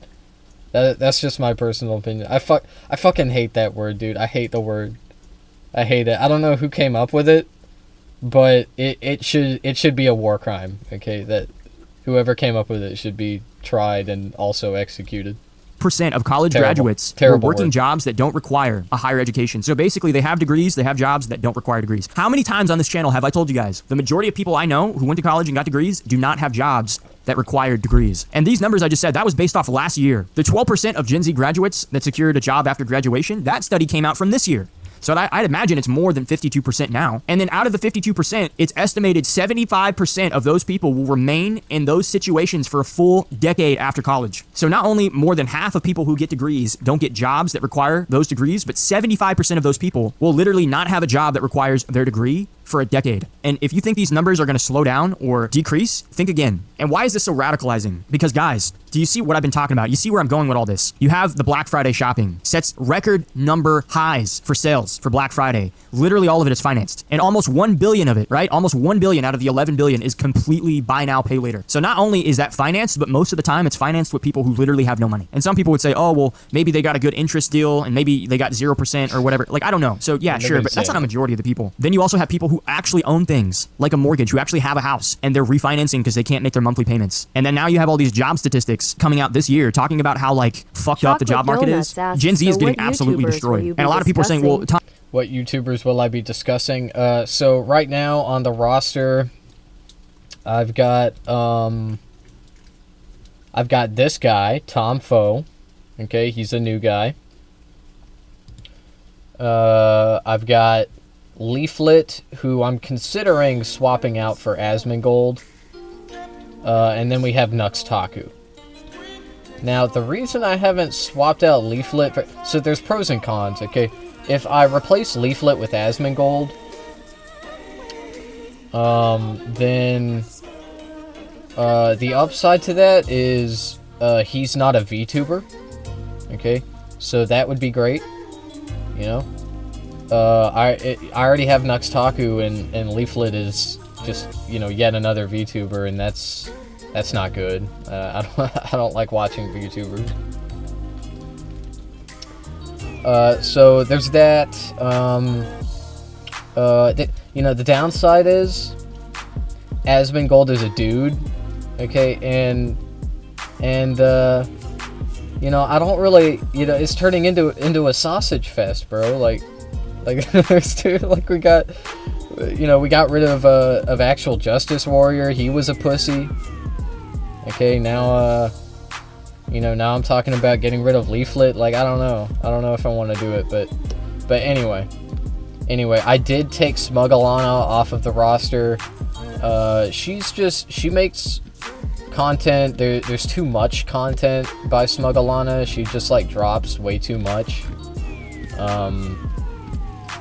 She's a lot like Leaflet, except I kind of like her better. Like, she's more charming. Which kind of might make you wonder, like, oh, why don't you replace Leaflet with Smuggalana? But Smuggalana doesn't make enough political content. She makes a lot of regular content. Like, Leaflet does a lot of political content. Okay, so, yeah, that's why. Now, if you do have other right-wing YouTubers that you would like to recommend to me, I am all ears, okay? And actually, this guy has a video, where, oh yeah, this video. Yeah, I saw the thumbnail. So I was supposed to make this video. So, in this video, he tells us which racist we should be watching, like Nick Fuentes, probably Nick Fuentes is in there. Yeah. Anyway. Tom, what does this have to do with radicalizing people? Let me cook, all right? I told you, we're going through numbers, because I'm trying to make a prediction here. Here's another... Yeah, what does this have to do with radicalizing people? Man, I think that, you know, anybody with half a brain can see the fucking connection here. Like, yeah, if everybody's poor, and nobody can afford anything, and yeah, people are gonna get radicalized from that number that came from the study. In 2025, 11% of employees reported that they personally lost their jobs due to AI, and another 10% said they knew someone who had lost their jobs to AI. Is that 21% overall? I mean, I don't know how reliable the 10% of people who knew. It's like, that's kind of like hearsay. It's like, oh, I know somebody who knew. But let's just focus on the 11% alone. That's crazy, dude. Crazy. 11% of employees lost their jobs because of AI. I couldn't find anything in the study that talked about H-1Bs replacing people's jobs. And I know I talk about H-1Bs a lot because it's actually pretty serious, but let's just focus on AI. From all the predictions of AI replacing people's jobs, taking people's jobs, almost all of them that I remember reading about, they didn't say this was going to start happening until the late 2026, early 2027. But yet in 2025, this year alone, 11% of people lost their jobs. Yeah. That's a pretty big fucking number of people. especially if it's predicted to not even really take effect till next year. So you see where all of this is going. And there was another prediction that talked about, and this came out in August, that says theoretically we could see unemployment hit 18% in 2026 due to AI. 18% unemployment. With the way things are going, I can see. I get it. These are crazy numbers, man. And why is this so radicalizing? Because the biggest group that this affects is Gen Z and millennials, but mostly Gen Z. And why is this radicalizing? Because a lot of people in Gen Z are finally graduating college and they're entering adult life and they literally cannot compete. Especially younger men, they can't get girlfriends. They literally can't get jobs. They can't afford anything. And this is extremely radicalizing because do you think this shit just Dog, dude, why do they have to do this, dude? Not everything is about girlfriends. Not everything is about fucking girlfriends, okay? Yes, it is hard to find a job. No, that doesn't mean you can't get a girlfriend. Okay, you can get a girlfriend. You can do it. Anybody can do it. Just, like, go outside. Just talk to women like they're normal people. That's all you gotta do. That's all. Eventually you'll find one. Okay, the fuck? Like, because I want to be in agreement here. I really do, because what he's talking about is real. Okay, he's talking about, like, poverty. He's talking about growing, poverty growing in this nation, which it is.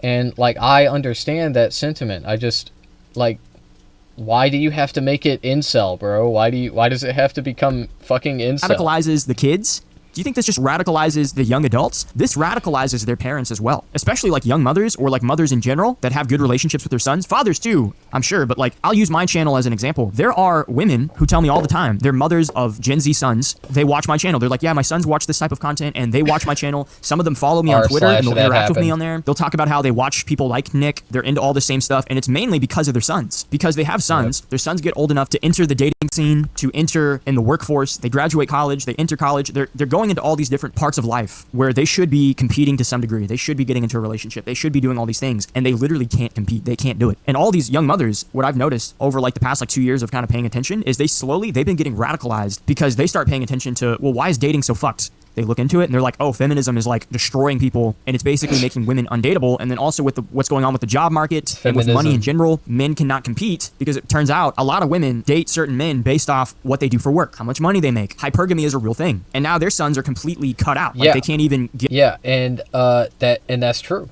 That's true, of course. But it's true under our current conditions, okay? Because we live in a society where you have to work to live. If you don't work, you die. And also, women are underpaid, okay? They're underpaid relative to... I mean, all people are underpaid and overworked, okay? All workers in this country are. But women, in particular, are underpaid relative to men, okay? And so, what that means is when women are looking for a partner, just like anybody would, yeah, they're, like, looking at what they make, you know, how much money they make. It is an important factor when choosing a lifelong partner. Okay, it is. And you can blame women for that. I'm not saying that he's doing that here, but you know, what is going to fix this problem is uplifting the material conditions of all workers through the welfare state. Not fucking deporting brown people or whatever the fuck you think. Get a girlfriend, they can't get married, they can't start families, they can't even get jobs. And this is affecting women too with the jobs, but I'd imagine it's affecting men more. So this stuff, when it comes to parents in general, why do you imagine that? Why? This is affecting men more. How? How is it affecting men? Like, legitimately. What? You just said it's affecting women too. How is it affecting men more? Because men just need jobs more? Like, everybody needs a fucking job, man. To live. To survive. Unless you can, you know, secure a romantic partner that will take care of you, or if you have rich parents that will take care of you. Like, everybody has to get a fucking job. Women are not excluded from this. demonizes them. It red pills them. Because for a while, it was, they would kind of see their son as being like left behind. Like, I don't understand. He hasn't ever dated before. He hasn't ever done this before. Like, what's going on? Is there something wrong with my son? And now I can assure you, it's like, no, there's nothing wrong with your son. It's literally, this is the society we are living in. It's a society that is essentially completely in opposition of young men. It's a society that demonizes them. And now it's also a society that literally cannot provide the basic entryways into adulthood to make something of yourself, to earn something. And if you think these numbers are radicalizing, a lot of people say, well, what's the big deal? What's the big deal? The big deal, dude, is we're talking about jobs. We're talking about people earning a living. Nobody is saying that. Nobody. Why are you, like? Trust me. It is now more than ever, obviously apparent that there is a problem. Okay, what I'm saying is he's trying to make this straw man of like somebody who's like, oh, why does this matter? None of this matters. Like, everything is normal. Like, nobody is saying that. Nobody is saying that everything is normal. Everybody is saying that shit is fucked up, okay? It's just that you're saying that it's because of, like, brown people or whatever. That's what you're about to say.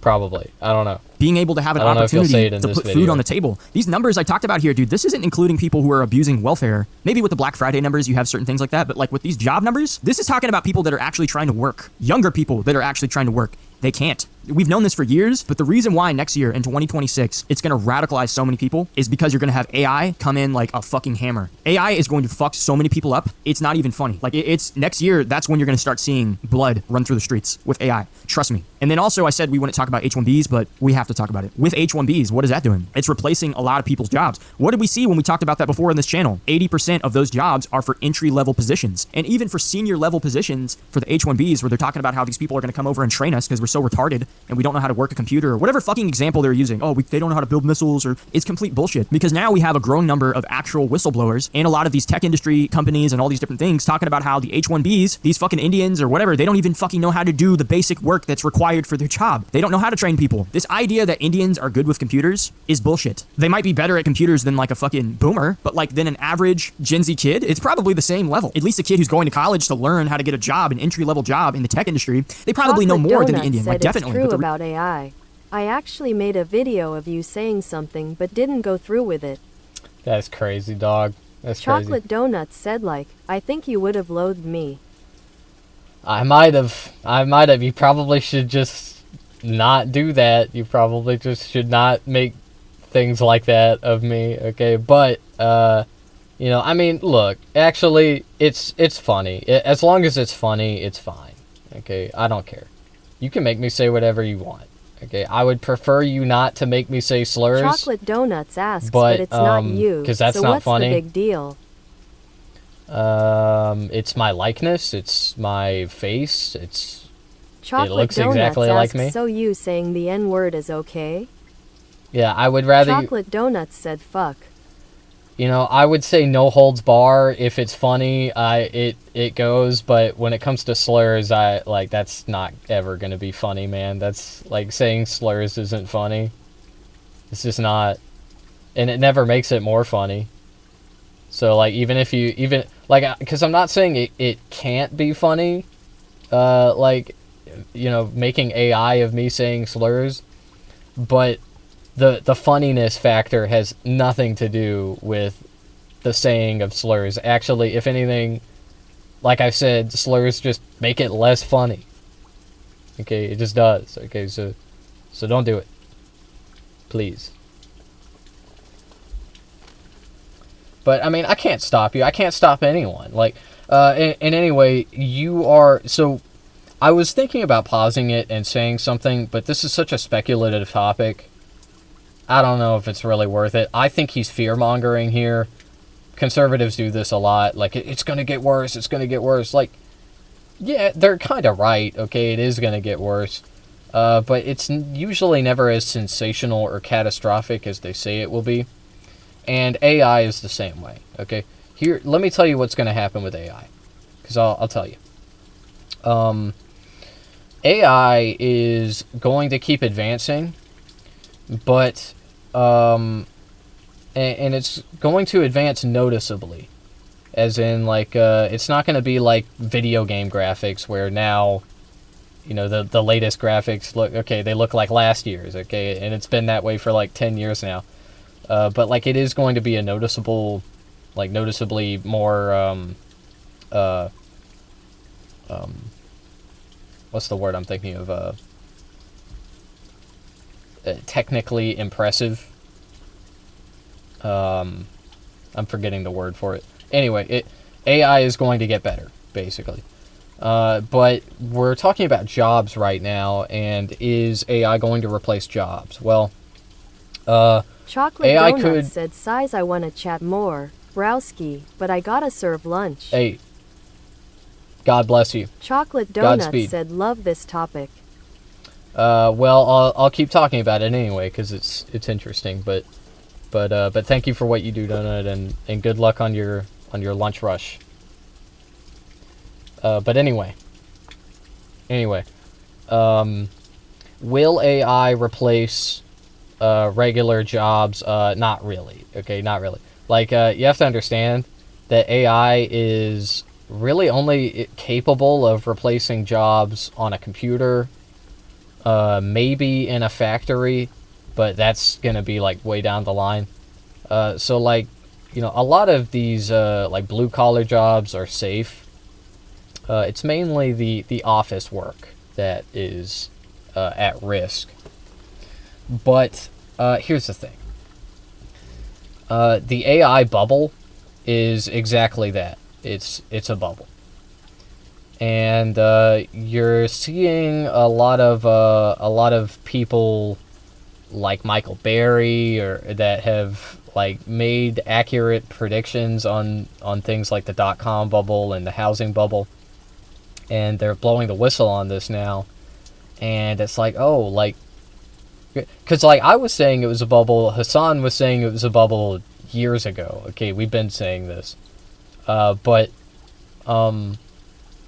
now it's like starting to become so apparent that like people are really starting to notice.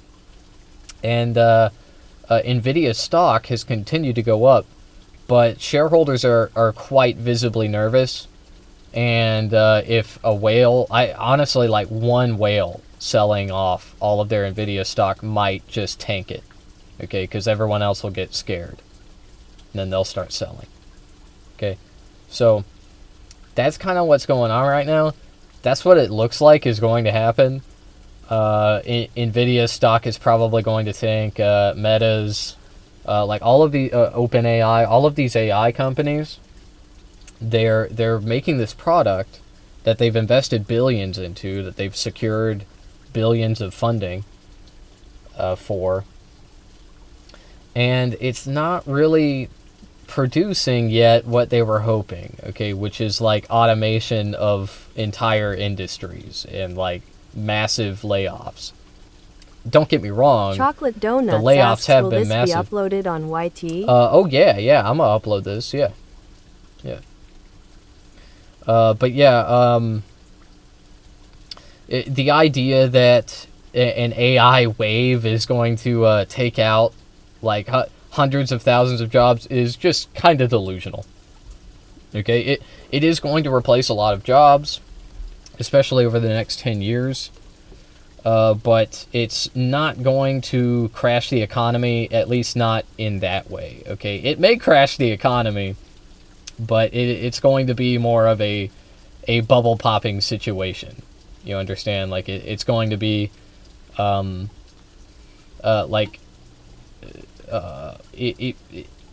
valuation of AI is going to be reconsidered, I think.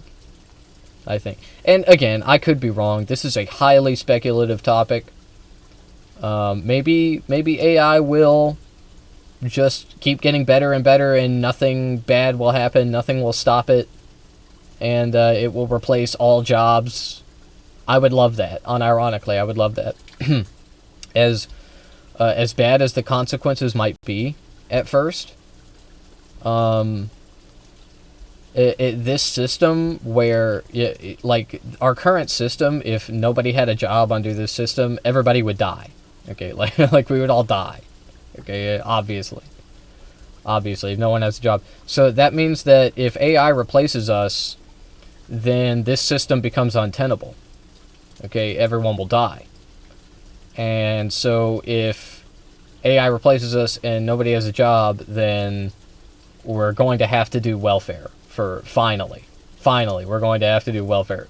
Again, it's not going to be pretty. It's probably going to be very brutal if that happens. And, we're not going to get the welfare state overnight. But luckily, none of that's going to happen probably. I don't think AI is going to do that. I think it's just going to crash, basically. That's just the reason why they're hiring them is because it is a way to pay people less. And some people come out and they say, well, the H-1Bs, they get paid just as much, which isn't true. But let's say it was. It's also a way for companies to lock in employees. Because one of the biggest ways people in America get pay raises is they don't actually stay in the same company. They job hop. They go to the competition because the competition... I have a feeling that this person is going to say that a lot. He's going, but then people say this, and it's like, well, he's going to keep straw manning, okay? And this is something that people do that I find really annoying. I catch myself doing it sometimes, and I try not to. Anyway, he's already done it like fucking 20 times in this video. Like, Jesus, if they get a job there, they'll get a higher pay bump than if they just stay at their current company, which is something I've known about for years. I've known people that's what they do. They stay somewhere for like 2 years and then they leave, because if they only get the promotions or the raises at their company, it's like between 4 to like 8%. But if they leave and go to a different company, they get like 10% raises, a 10% pay bump on average. That's why they do it. Because I mean, it's only 2%, but that extra 2% goes a long way, dude. Especially with what's going on with inflation and with prices going up with all these tariffs. Yeah, I mean, what he's talking about, this is just what smart people do that are waged employees, okay? Like, yeah, obviously you don't stay at... Company loyalty gets you nothing, okay? Being loyal to a company gets you nothing except for heartache and disappointment. So that's why people job hop. It's smarter. It's just smarter. Anyway, me personally, I job hop, but the way I do it is the second somebody is mean to me at my job, like it's one of my coworkers, I mean, not like a client or a customer. You know, they're mean all the time. But like as soon as somebody is unfairly mean to me, I'm out. Okay, if like anybody, and I'm talking like even if they're just slightly rude to me, dude, it's over. I'm going home. I'll tell you what's gonna happen. And I do this every time, man. Somebody's mean to me at work. I'm like, okay, all right. I go home. I start looking for another job. Okay, and then I'm gone 2 months later. That's how it goes. So don't be. If you like me as a coworker, do not ever be mean to me. Do not ever. And you might. And so if you're hearing me say this, you might think like, oh wow, like you must. Like if I were you, I'd be leaving in like a second, like how can you leave a job just because one of your coworkers is mean to you? And the answer is like people just aren't ever not nice to me. Everybody is usually very nice to me everywhere I go. Everywhere I go, people are friendly. People are nice. And so when somebody is like mean or like malicious, spiteful, vindictive, it's very obvious to me. It doesn't get lost in the static, like when somebody is rude to me or mean to me, it sticks out. I notice it. So that's kind of how it goes. But anyway, that's just me personally. A lot of people will put up with it, and I understand that. In this economy, most people can't just afford to leave their job. We'll have to talk about tariffs in a minute, but we're getting fucked on a lot of different angles, man. And people can't afford groceries. Prices are going up, and the crazy thing is prices are going up slowly because a lot of companies are eating the cost, so it's not actually passing on to the consumer as much as people think it is. But the problem being is that wages are not increasing. So even though it's slowing down, the prices and the increases, they already went up so high to where people couldn't afford them, and the raises didn't go up with it. So of course you're going to have people job hopping. Of course you're going to have people doing that. But the difference with H-1Bs, they can't do that. When you get approved and when you get a job at a company with an H-1B visa, you can't fucking leave. So even if, let's say hypothetically, these people are getting true. paid as much, which they're not, but let's say they were, they can't job hop. So even if they were getting raises, they're basically still just getting fucked, even more than you, because at least you can leave. You have the power to walk away and get a better job. They don't. So even from this weird perspective of, oh, well, think about them and what's best for them, fuck them. First of all, we shouldn't be doing any of this, because we're finding out more and more that these people aren't actually experts. They don't actually know how to train us. That's a fucking lie. And some of them basically don't even know how to communicate properly or even speak basic English, which according to all these studies too, what's the biggest cause of stress in almost every job? It's a lack of communication. And now you're bringing in people who can't even speak basic English? Like that's gonna fix things or make things better? Get the fuck out of here, dude. Such bullshit. And in a lot of ways, it's really just people coming from India and just kind of sucking the life essence out of our economy. You know, these people don't care if our country succeeds, if our economy does well. They're here to take our... Yeah, man, never mind the fact that immigrants pay more in taxes than they receive across the board relative to people that were born here, people that are citizens. Yeah, never mind all that shit. They are leeches. They are leeching off of us. They don't know nothing. Also, the idea that that they don't know nothing and like we don't import skilled labor is just delusional. Okay, we do that. Like, you are living in racism fairy tale land if you think that Indian people just don't know nothing about computers and they just and like Gen Z kids grew up on an iPad, so they know more. And like, it's so fucking stupid, dude. You are so dumb. Let me tell you something. I am in a field, or I've spent the last several years working in IT. Okay, I'm an IT guy. I've talked about this before. Okay, I'm not trying to dox myself. I don't want to dox myself, but it's true. Okay, I've worked in IT for multiple years now. The most knowledgeable people I know in that field have been from India. They've been from Pakistan, and they've been from China, and also Brazil. Okay, so like, we as a country, that's my anecdotal experience. Now, it is, you know, without a doubt, we are importing skilled laborers. Okay, we are importing knowledgeable people. That's what the program is for. That's what it aimed to do. And so the idea that we're just like giving brown people a free ride for the sake of DEI or whatever, it's just racist delusion. It's stupid. Like, what is your evidence of this? What is, like,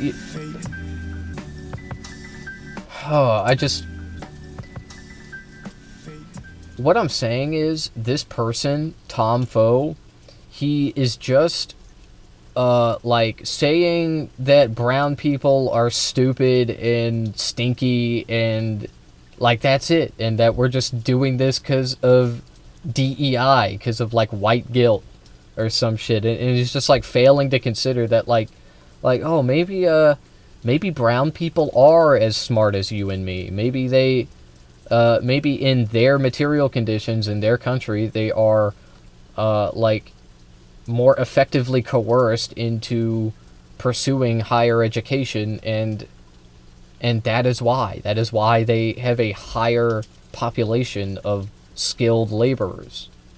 Okay, like doctors, like that, and that's why we import them here, because we don't have enough of that labor.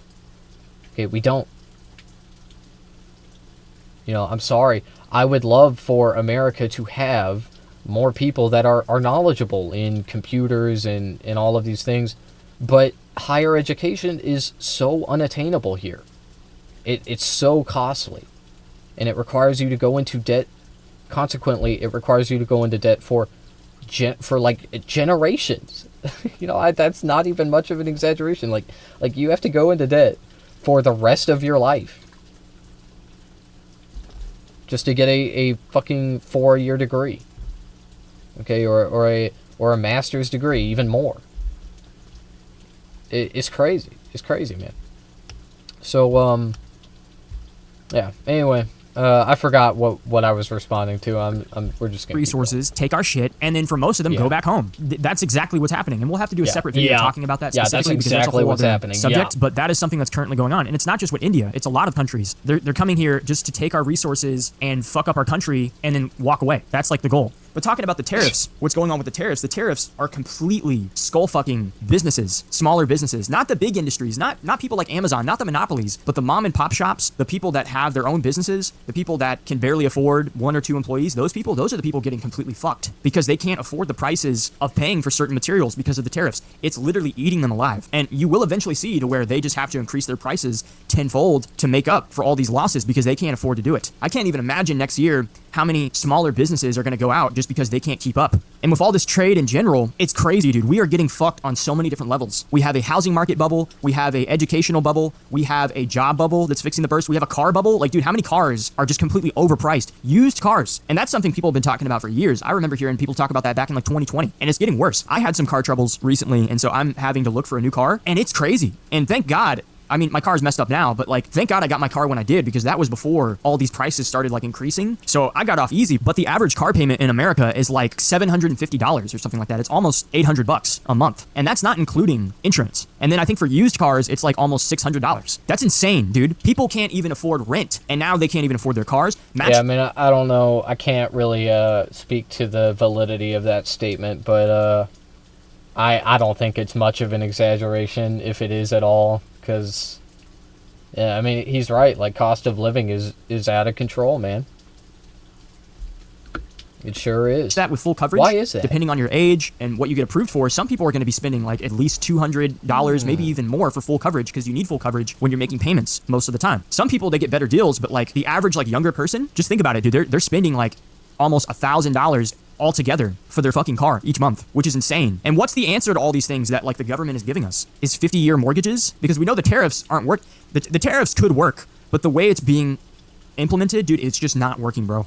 It just isn't. Because it is a strategy that could benefit us, but it's just not. And what is the government doing? Trump's trying to do another stimulus check. Oh, we're going to send you guys a tariff check, $2,000 per household. How does that even work? How does that work if you live in a house with 6 roommates? None of them are related, but none of them can afford their own apartments, so they all live in a house together. Do you split that between all 6 of them, or does it just go to one person if it's just per household? Like, how does that even work? Or is it every person involved, the $2,000? Why are we even doing that? We have so much debt in this country. It's like $37 trillion or some shit. We can't afford to keep doing what we're doing. And then, dude, I keep hearing stuff about the Federal Reserve coming out. They're going to start printing even more money. And I don't mean just a little bit, like a fuckload. That's like something they're gearing up to do next year because all these things that are happening, dude, they can't keep up. You have the small businesses that are going to get fucked. You have AI that's coming into play. You have younger Gen Z people who can't get jobs. You have all these theories of unemployment going to reach like 18% maybe next year. All these different things. And then now you have all these bubbles and you have all these tariffs. And what's the answer? Because this administration is doing such a fucking horrible job that they're losing favor with everybody. They want to just give you money to make you happy. That'll shut you up. Give them $2,000. Give them 50-year mortgages. That will give them more faith in us. And dude, the 50-year mortgages is the fucking dumbest shit of all time. Because think about a 30-year mortgage. How does that work? The way it's supposed to work is you're in your 20s, you're in your 30s, you get married, you start a family, you get a mortgage. That's the idea. And by the time you reach your 50s, maybe your 60s, it's paid off. You pay off your house. So by the time you retire, by the time you start gearing up to leave an inheritance behind for your family, you don't have debt. That's kind of the idea. That's the point. And we'll talk about retirement in a second because that's a whole other thing. But with the 50-year mortgage, let's talk about this. The 50-year mortgage, what is it? You're in your 20s, which most people who are in their 20s aren't getting mortgages. It's older people. You get a 50-year mortgage, you're in your 30s. You don't pay that bitch off until you're 80. Do you know how many Americans die before they turn 80? More than likely, you're going to be dead before you pay off your fucking house. And that's if you're in your 30s. There are people in their 40s getting mortgages. So how does that work? You're in your 90s and you still have fucking mortgage payments? What's going on here? The average American home with the 50-year mortgage, what you would pay on that just in interest alone is you would pay the full price of the house. And then I was seeing something talk about how just in interest alone, it's like another 2 times the amount of the house just off interest. Like you're essentially paying 3 times the amount of money that the house is worth on a 50-year mortgage. That's how fucking bad it is. It's crazy, dude. So the stimulus check for tariffs, the 50-year mortgages that they're trying to do, they're trying to help people get homes and give them money. It's like, bro, they're fucking up so bad. These are horrible ideas. The only thing a 50-year mortgage benefits is banks. It doesn't benefit people, dude. You don't own that house. You're loaning it from a bank for 50 years. That doesn't help people. And then let's talk about retirement. I said we'll bring up retirement. Like 3 years ago, there was a study that I read and it talked about how the average Gen Z person, when they retire, when when they're in their 60s and 70s, they're going to need about $6.5 million in the bank to retire comfortably. That's like you can buy your groceries, maybe you can eat out once a week, maybe once a year you can go on a vacation. That type of lifestyle. You need $6.5 million. That was 3 years ago. I can't even imagine what it is now. But let's talk about the 50-year mortgage. Now you're going to have people pay, like the average American home is like over $500,000. And based off a 50-year mortgage alone, just based off interest, those people to pay off that home, they're going to be spending at least $1 million just on interest. So you're expecting people to pay that and then have enough to retire? What the fuck is going on? And this is all radicalizing, but the reason why I talk about next year being like the catalyst that fucking makes people go nuts is because of AI, is because of H-1B visas. All these things coming into play, because this is going to completely destroy people's faith in the system. And people don't really have faith in the system at all. But now unemployment is going to reach a level you've never seen before. AI is going to take so many jobs. And when those jobs are gone, they're gone. Like that's the thing with AI. You're not getting jobs back because these companies will fight tooth and nail to keep their H-1B visas, to keep their AI, because it only benefits them. When those jobs are gone, they're gone. And a lot of these jobs too, they're not going to go after younger people. They're going to go after older people as well. So Gen Xers, millennials that are trying to work a career to retire, they're going to lose jobs too. And what does that mean? That means they're going to start competing with younger people more and more, which we've already seen that. So now there's going to be even less entry jobs for younger people to enter the workforce. So younger people are going to become more and more radicalized because they can't fucking compete. They can't enter the workforce. They can't enter the dating scene. They're getting completely fucked. And now they're going to have to compete with their dad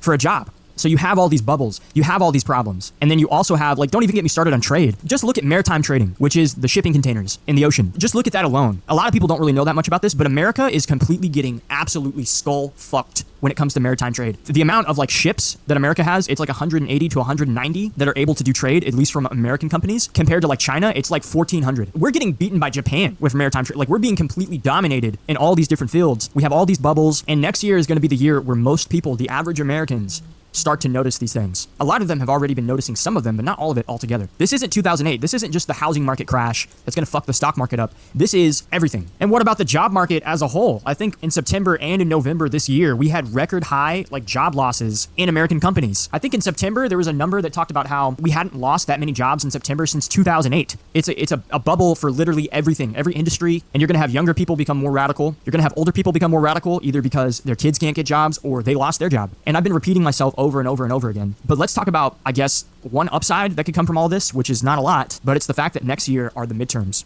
And it's the fact that a big issue a lot of people are going to have are going to be these few things. It's going to be AI, it's going to be jobs, it's going to be immigration. Because a lot of people are kind of noticing that the H-1B visas, that shit's not working. Immigration that we've been doing, that shit's not working at all. People are not assimilating. We need to halt immigration. We need to put a complete stop to it. And these are going to be things people are calling for. So the only upside to all of this for next year is that people will become more radical, and that will cause more and more people to put pressure on politicians to take stances against AI, to take stances against what's going on with the economy, to take stances against immigration, H-1B visas, to take stances against Israel. You know, why are we sending all this money to Israel? Fuck them, dude. We need to focus on our own shit. Like, at the very least, the most normie people are going to be talking like that next year. And when people get radicalized next year, no amount of boomers, Gen Xers, anybody is going to be able to say shit like, oh, well, you just can't get a job because you're lazy. There's going to be no Republican that can come out and say, oh, well, the economy's great. The job market is amazing. It's just like these people just don't want to work. That shit is not going to fly. Oh, yeah, that shit hasn't been flying. And next year, it's going to be completely dead. And that's the only upside, is that radicalization can be kind of used in a way to peer pressure politicians from all sides of the aisle, Democrats and Republicans, to disavow Israel, to disavow H-1Bs, to disavow AI. There should be regulations on AI. That's the only thing that's going to prevent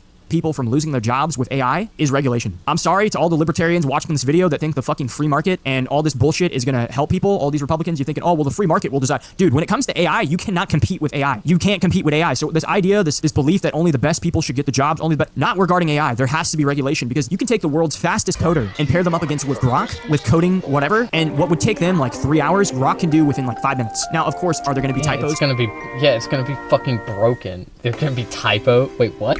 Are there going to be issues with the code? Yeah, but there's already issues. Are there going to be No, there ain't going to be any typos. Okay, that's not it. No. But it will give you broken code. Yeah. Yeah. That's why you can't do it. That's why it doesn't work, because who's going to troubleshoot it if you don't have a coder? Okay, so then if you're going to hire a coder to troubleshoot the AI's code, well, why didn't you just hire a coder to write the fucking code? Like, why? Because, like, you have to understand, like, troubleshooting a program that AI writes might take you 3 hours, okay? When writing the program from start to finish might only take you an hour. So Yeah, and it's oftentimes less efficient to have an AI write it and then try to figure out why it doesn't work. Okay, that's it.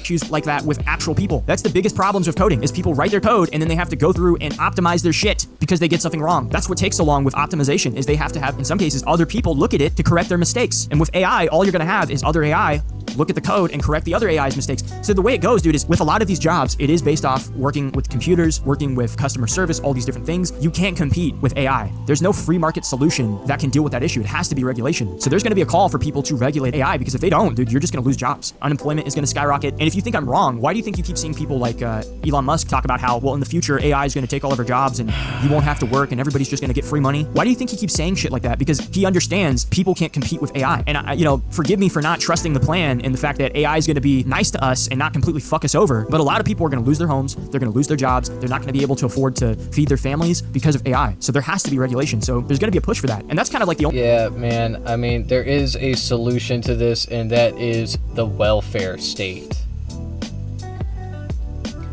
Why do you people insist that we just have to have a system with a bunch of useless fucking jobs that we don't need? Like, AI can automate a lot of jobs. Great. Let it do that. Sounds good to me. This person is acting like that's just 100% terrible. Like, no. What's terrible is that the people that it replaces are now impoverished. They are now living in abject poverty. Okay? That sucks. But it doesn't have to be like that, man. We could do welfare. We could have welfare for people. Okay, we have to demand it from our government. Getting rid of immigrants isn't gonna make your life better. Has it made your life better so far? Think about it. We've been deporting. We've been doing it. Deportations are happening.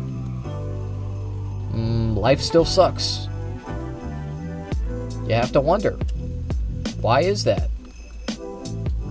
The only upsides to all this is that it's going to make people more vocal on these issues. And immigration is a big thing too, because you're going to start seeing people push more and more for remigration. You're going to start seeing that become more of a normalized talking point, which is good because that's what's needed. But it's bad because I don't like this accelerationist approach, because this isn't even an option at this point. It's literally just acceleration by default with what's going on. So you guys can understand where I'm going with all this. Why next year is going to be the catalyst to radicalize people.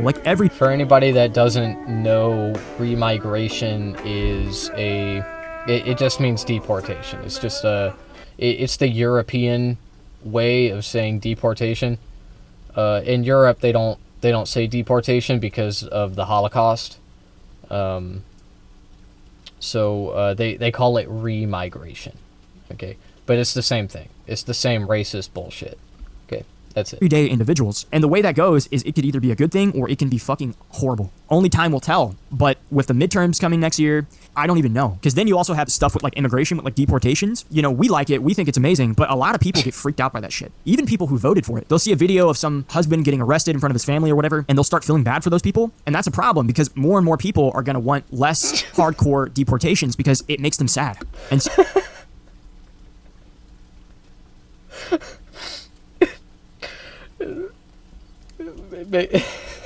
Wait, run that back. For it. They'll see a video of some husband getting arrested in front of his family or whatever, and they'll start feeling bad for those people. And that's a problem, because more and more people are going to want less hardcore. Yeah, man, that is a problem, isn't it? Yeah, it's a pretty big problem. Damn, man, all these people keep feeling bad for the evil brown people. This sucks. Oh man. Deportations, because it makes them sad. And so now you're going to have politicians kind of lay back on that because they want to get elected, because they want to placate to people's feelings. And so there's going to be a huge clash between people who want deportations and people who want less of that, because feelings get involved and people are going to get upset and all these different things. But all in all, I've made my point. You guys see where I'm going with this. Next year is going to be fucking nuts. So if you're not prepared, I highly advise you start doing some type of preparation. If you have a certain job that is in the industry that's more than likely going to get replaced with AI, you need to research that stuff And you need to prepare mentally for that, because I'm not trying to say you're going to lose your job, but dude, I'm just trying to say it's like, look, if you have a family, if you have kids, if you have this stuff, you need to kind of start preparing, because a lot of people are not going to be ready for this, and this is going to start happening next year. So prepare, do your due diligence, do your research, look into these things, because the bubbles are going to start popping. And whether it happens next year or the year after, next year for sure is when the heat is going to start turning up and people are going to start becoming more and more angry. And that's not necessarily... They keep saying a recession is coming, a recession is coming. I'm not so sure anymore. Like I don't think that it really is. Like I don't think there's going to be a crash. I think we're in the recession. I think it's already here. Like, look around. Layoffs, the welfare being cut off, the government shutdown, the layoffs, the fucking layoffs. Do I have to keep saying it? Like, the job reports. Yeah, man. I think it's here. I don't think there's gonna be any popping bubbles. I think that everybody's just gonna suddenly be poor. A good thing, because that can go away that I don't think people are prepared for. But what do you guys think? Have you guys been paying attention to all this stuff? Do you have your own opinions on any of the things I've said? Let me know. I sure do. Do you disagree? Let me know below. And as always, guys, if you enjoyed the video... I'm not going to comment. This guy is hot, okay? He's coming up. Look at this. Look at this. 1 day ago, 17K views. Okay? Like, keep in mind, all those other motherfuckers I was watching... hundreds of thousands of subscribers, and yet they get the same amount of views. They get less views than this. Okay, this guy's blowing them out of the water right now. That's crazy. That's crazy. So this guy, I actually found the real hottest right-wing VTuber, right-wing YouTuber. And that's why this guy's on my roster now. Okay, so we're going to be reacting to him a lot more, and I think we're going to have some fun with it. And I think it's going to be a good time. He only releases a video every few days, so he's not he's not as consistent as the others, but that's okay. That's okay. I'm fine with that. Anyway, I'm going to pause the stream real quick.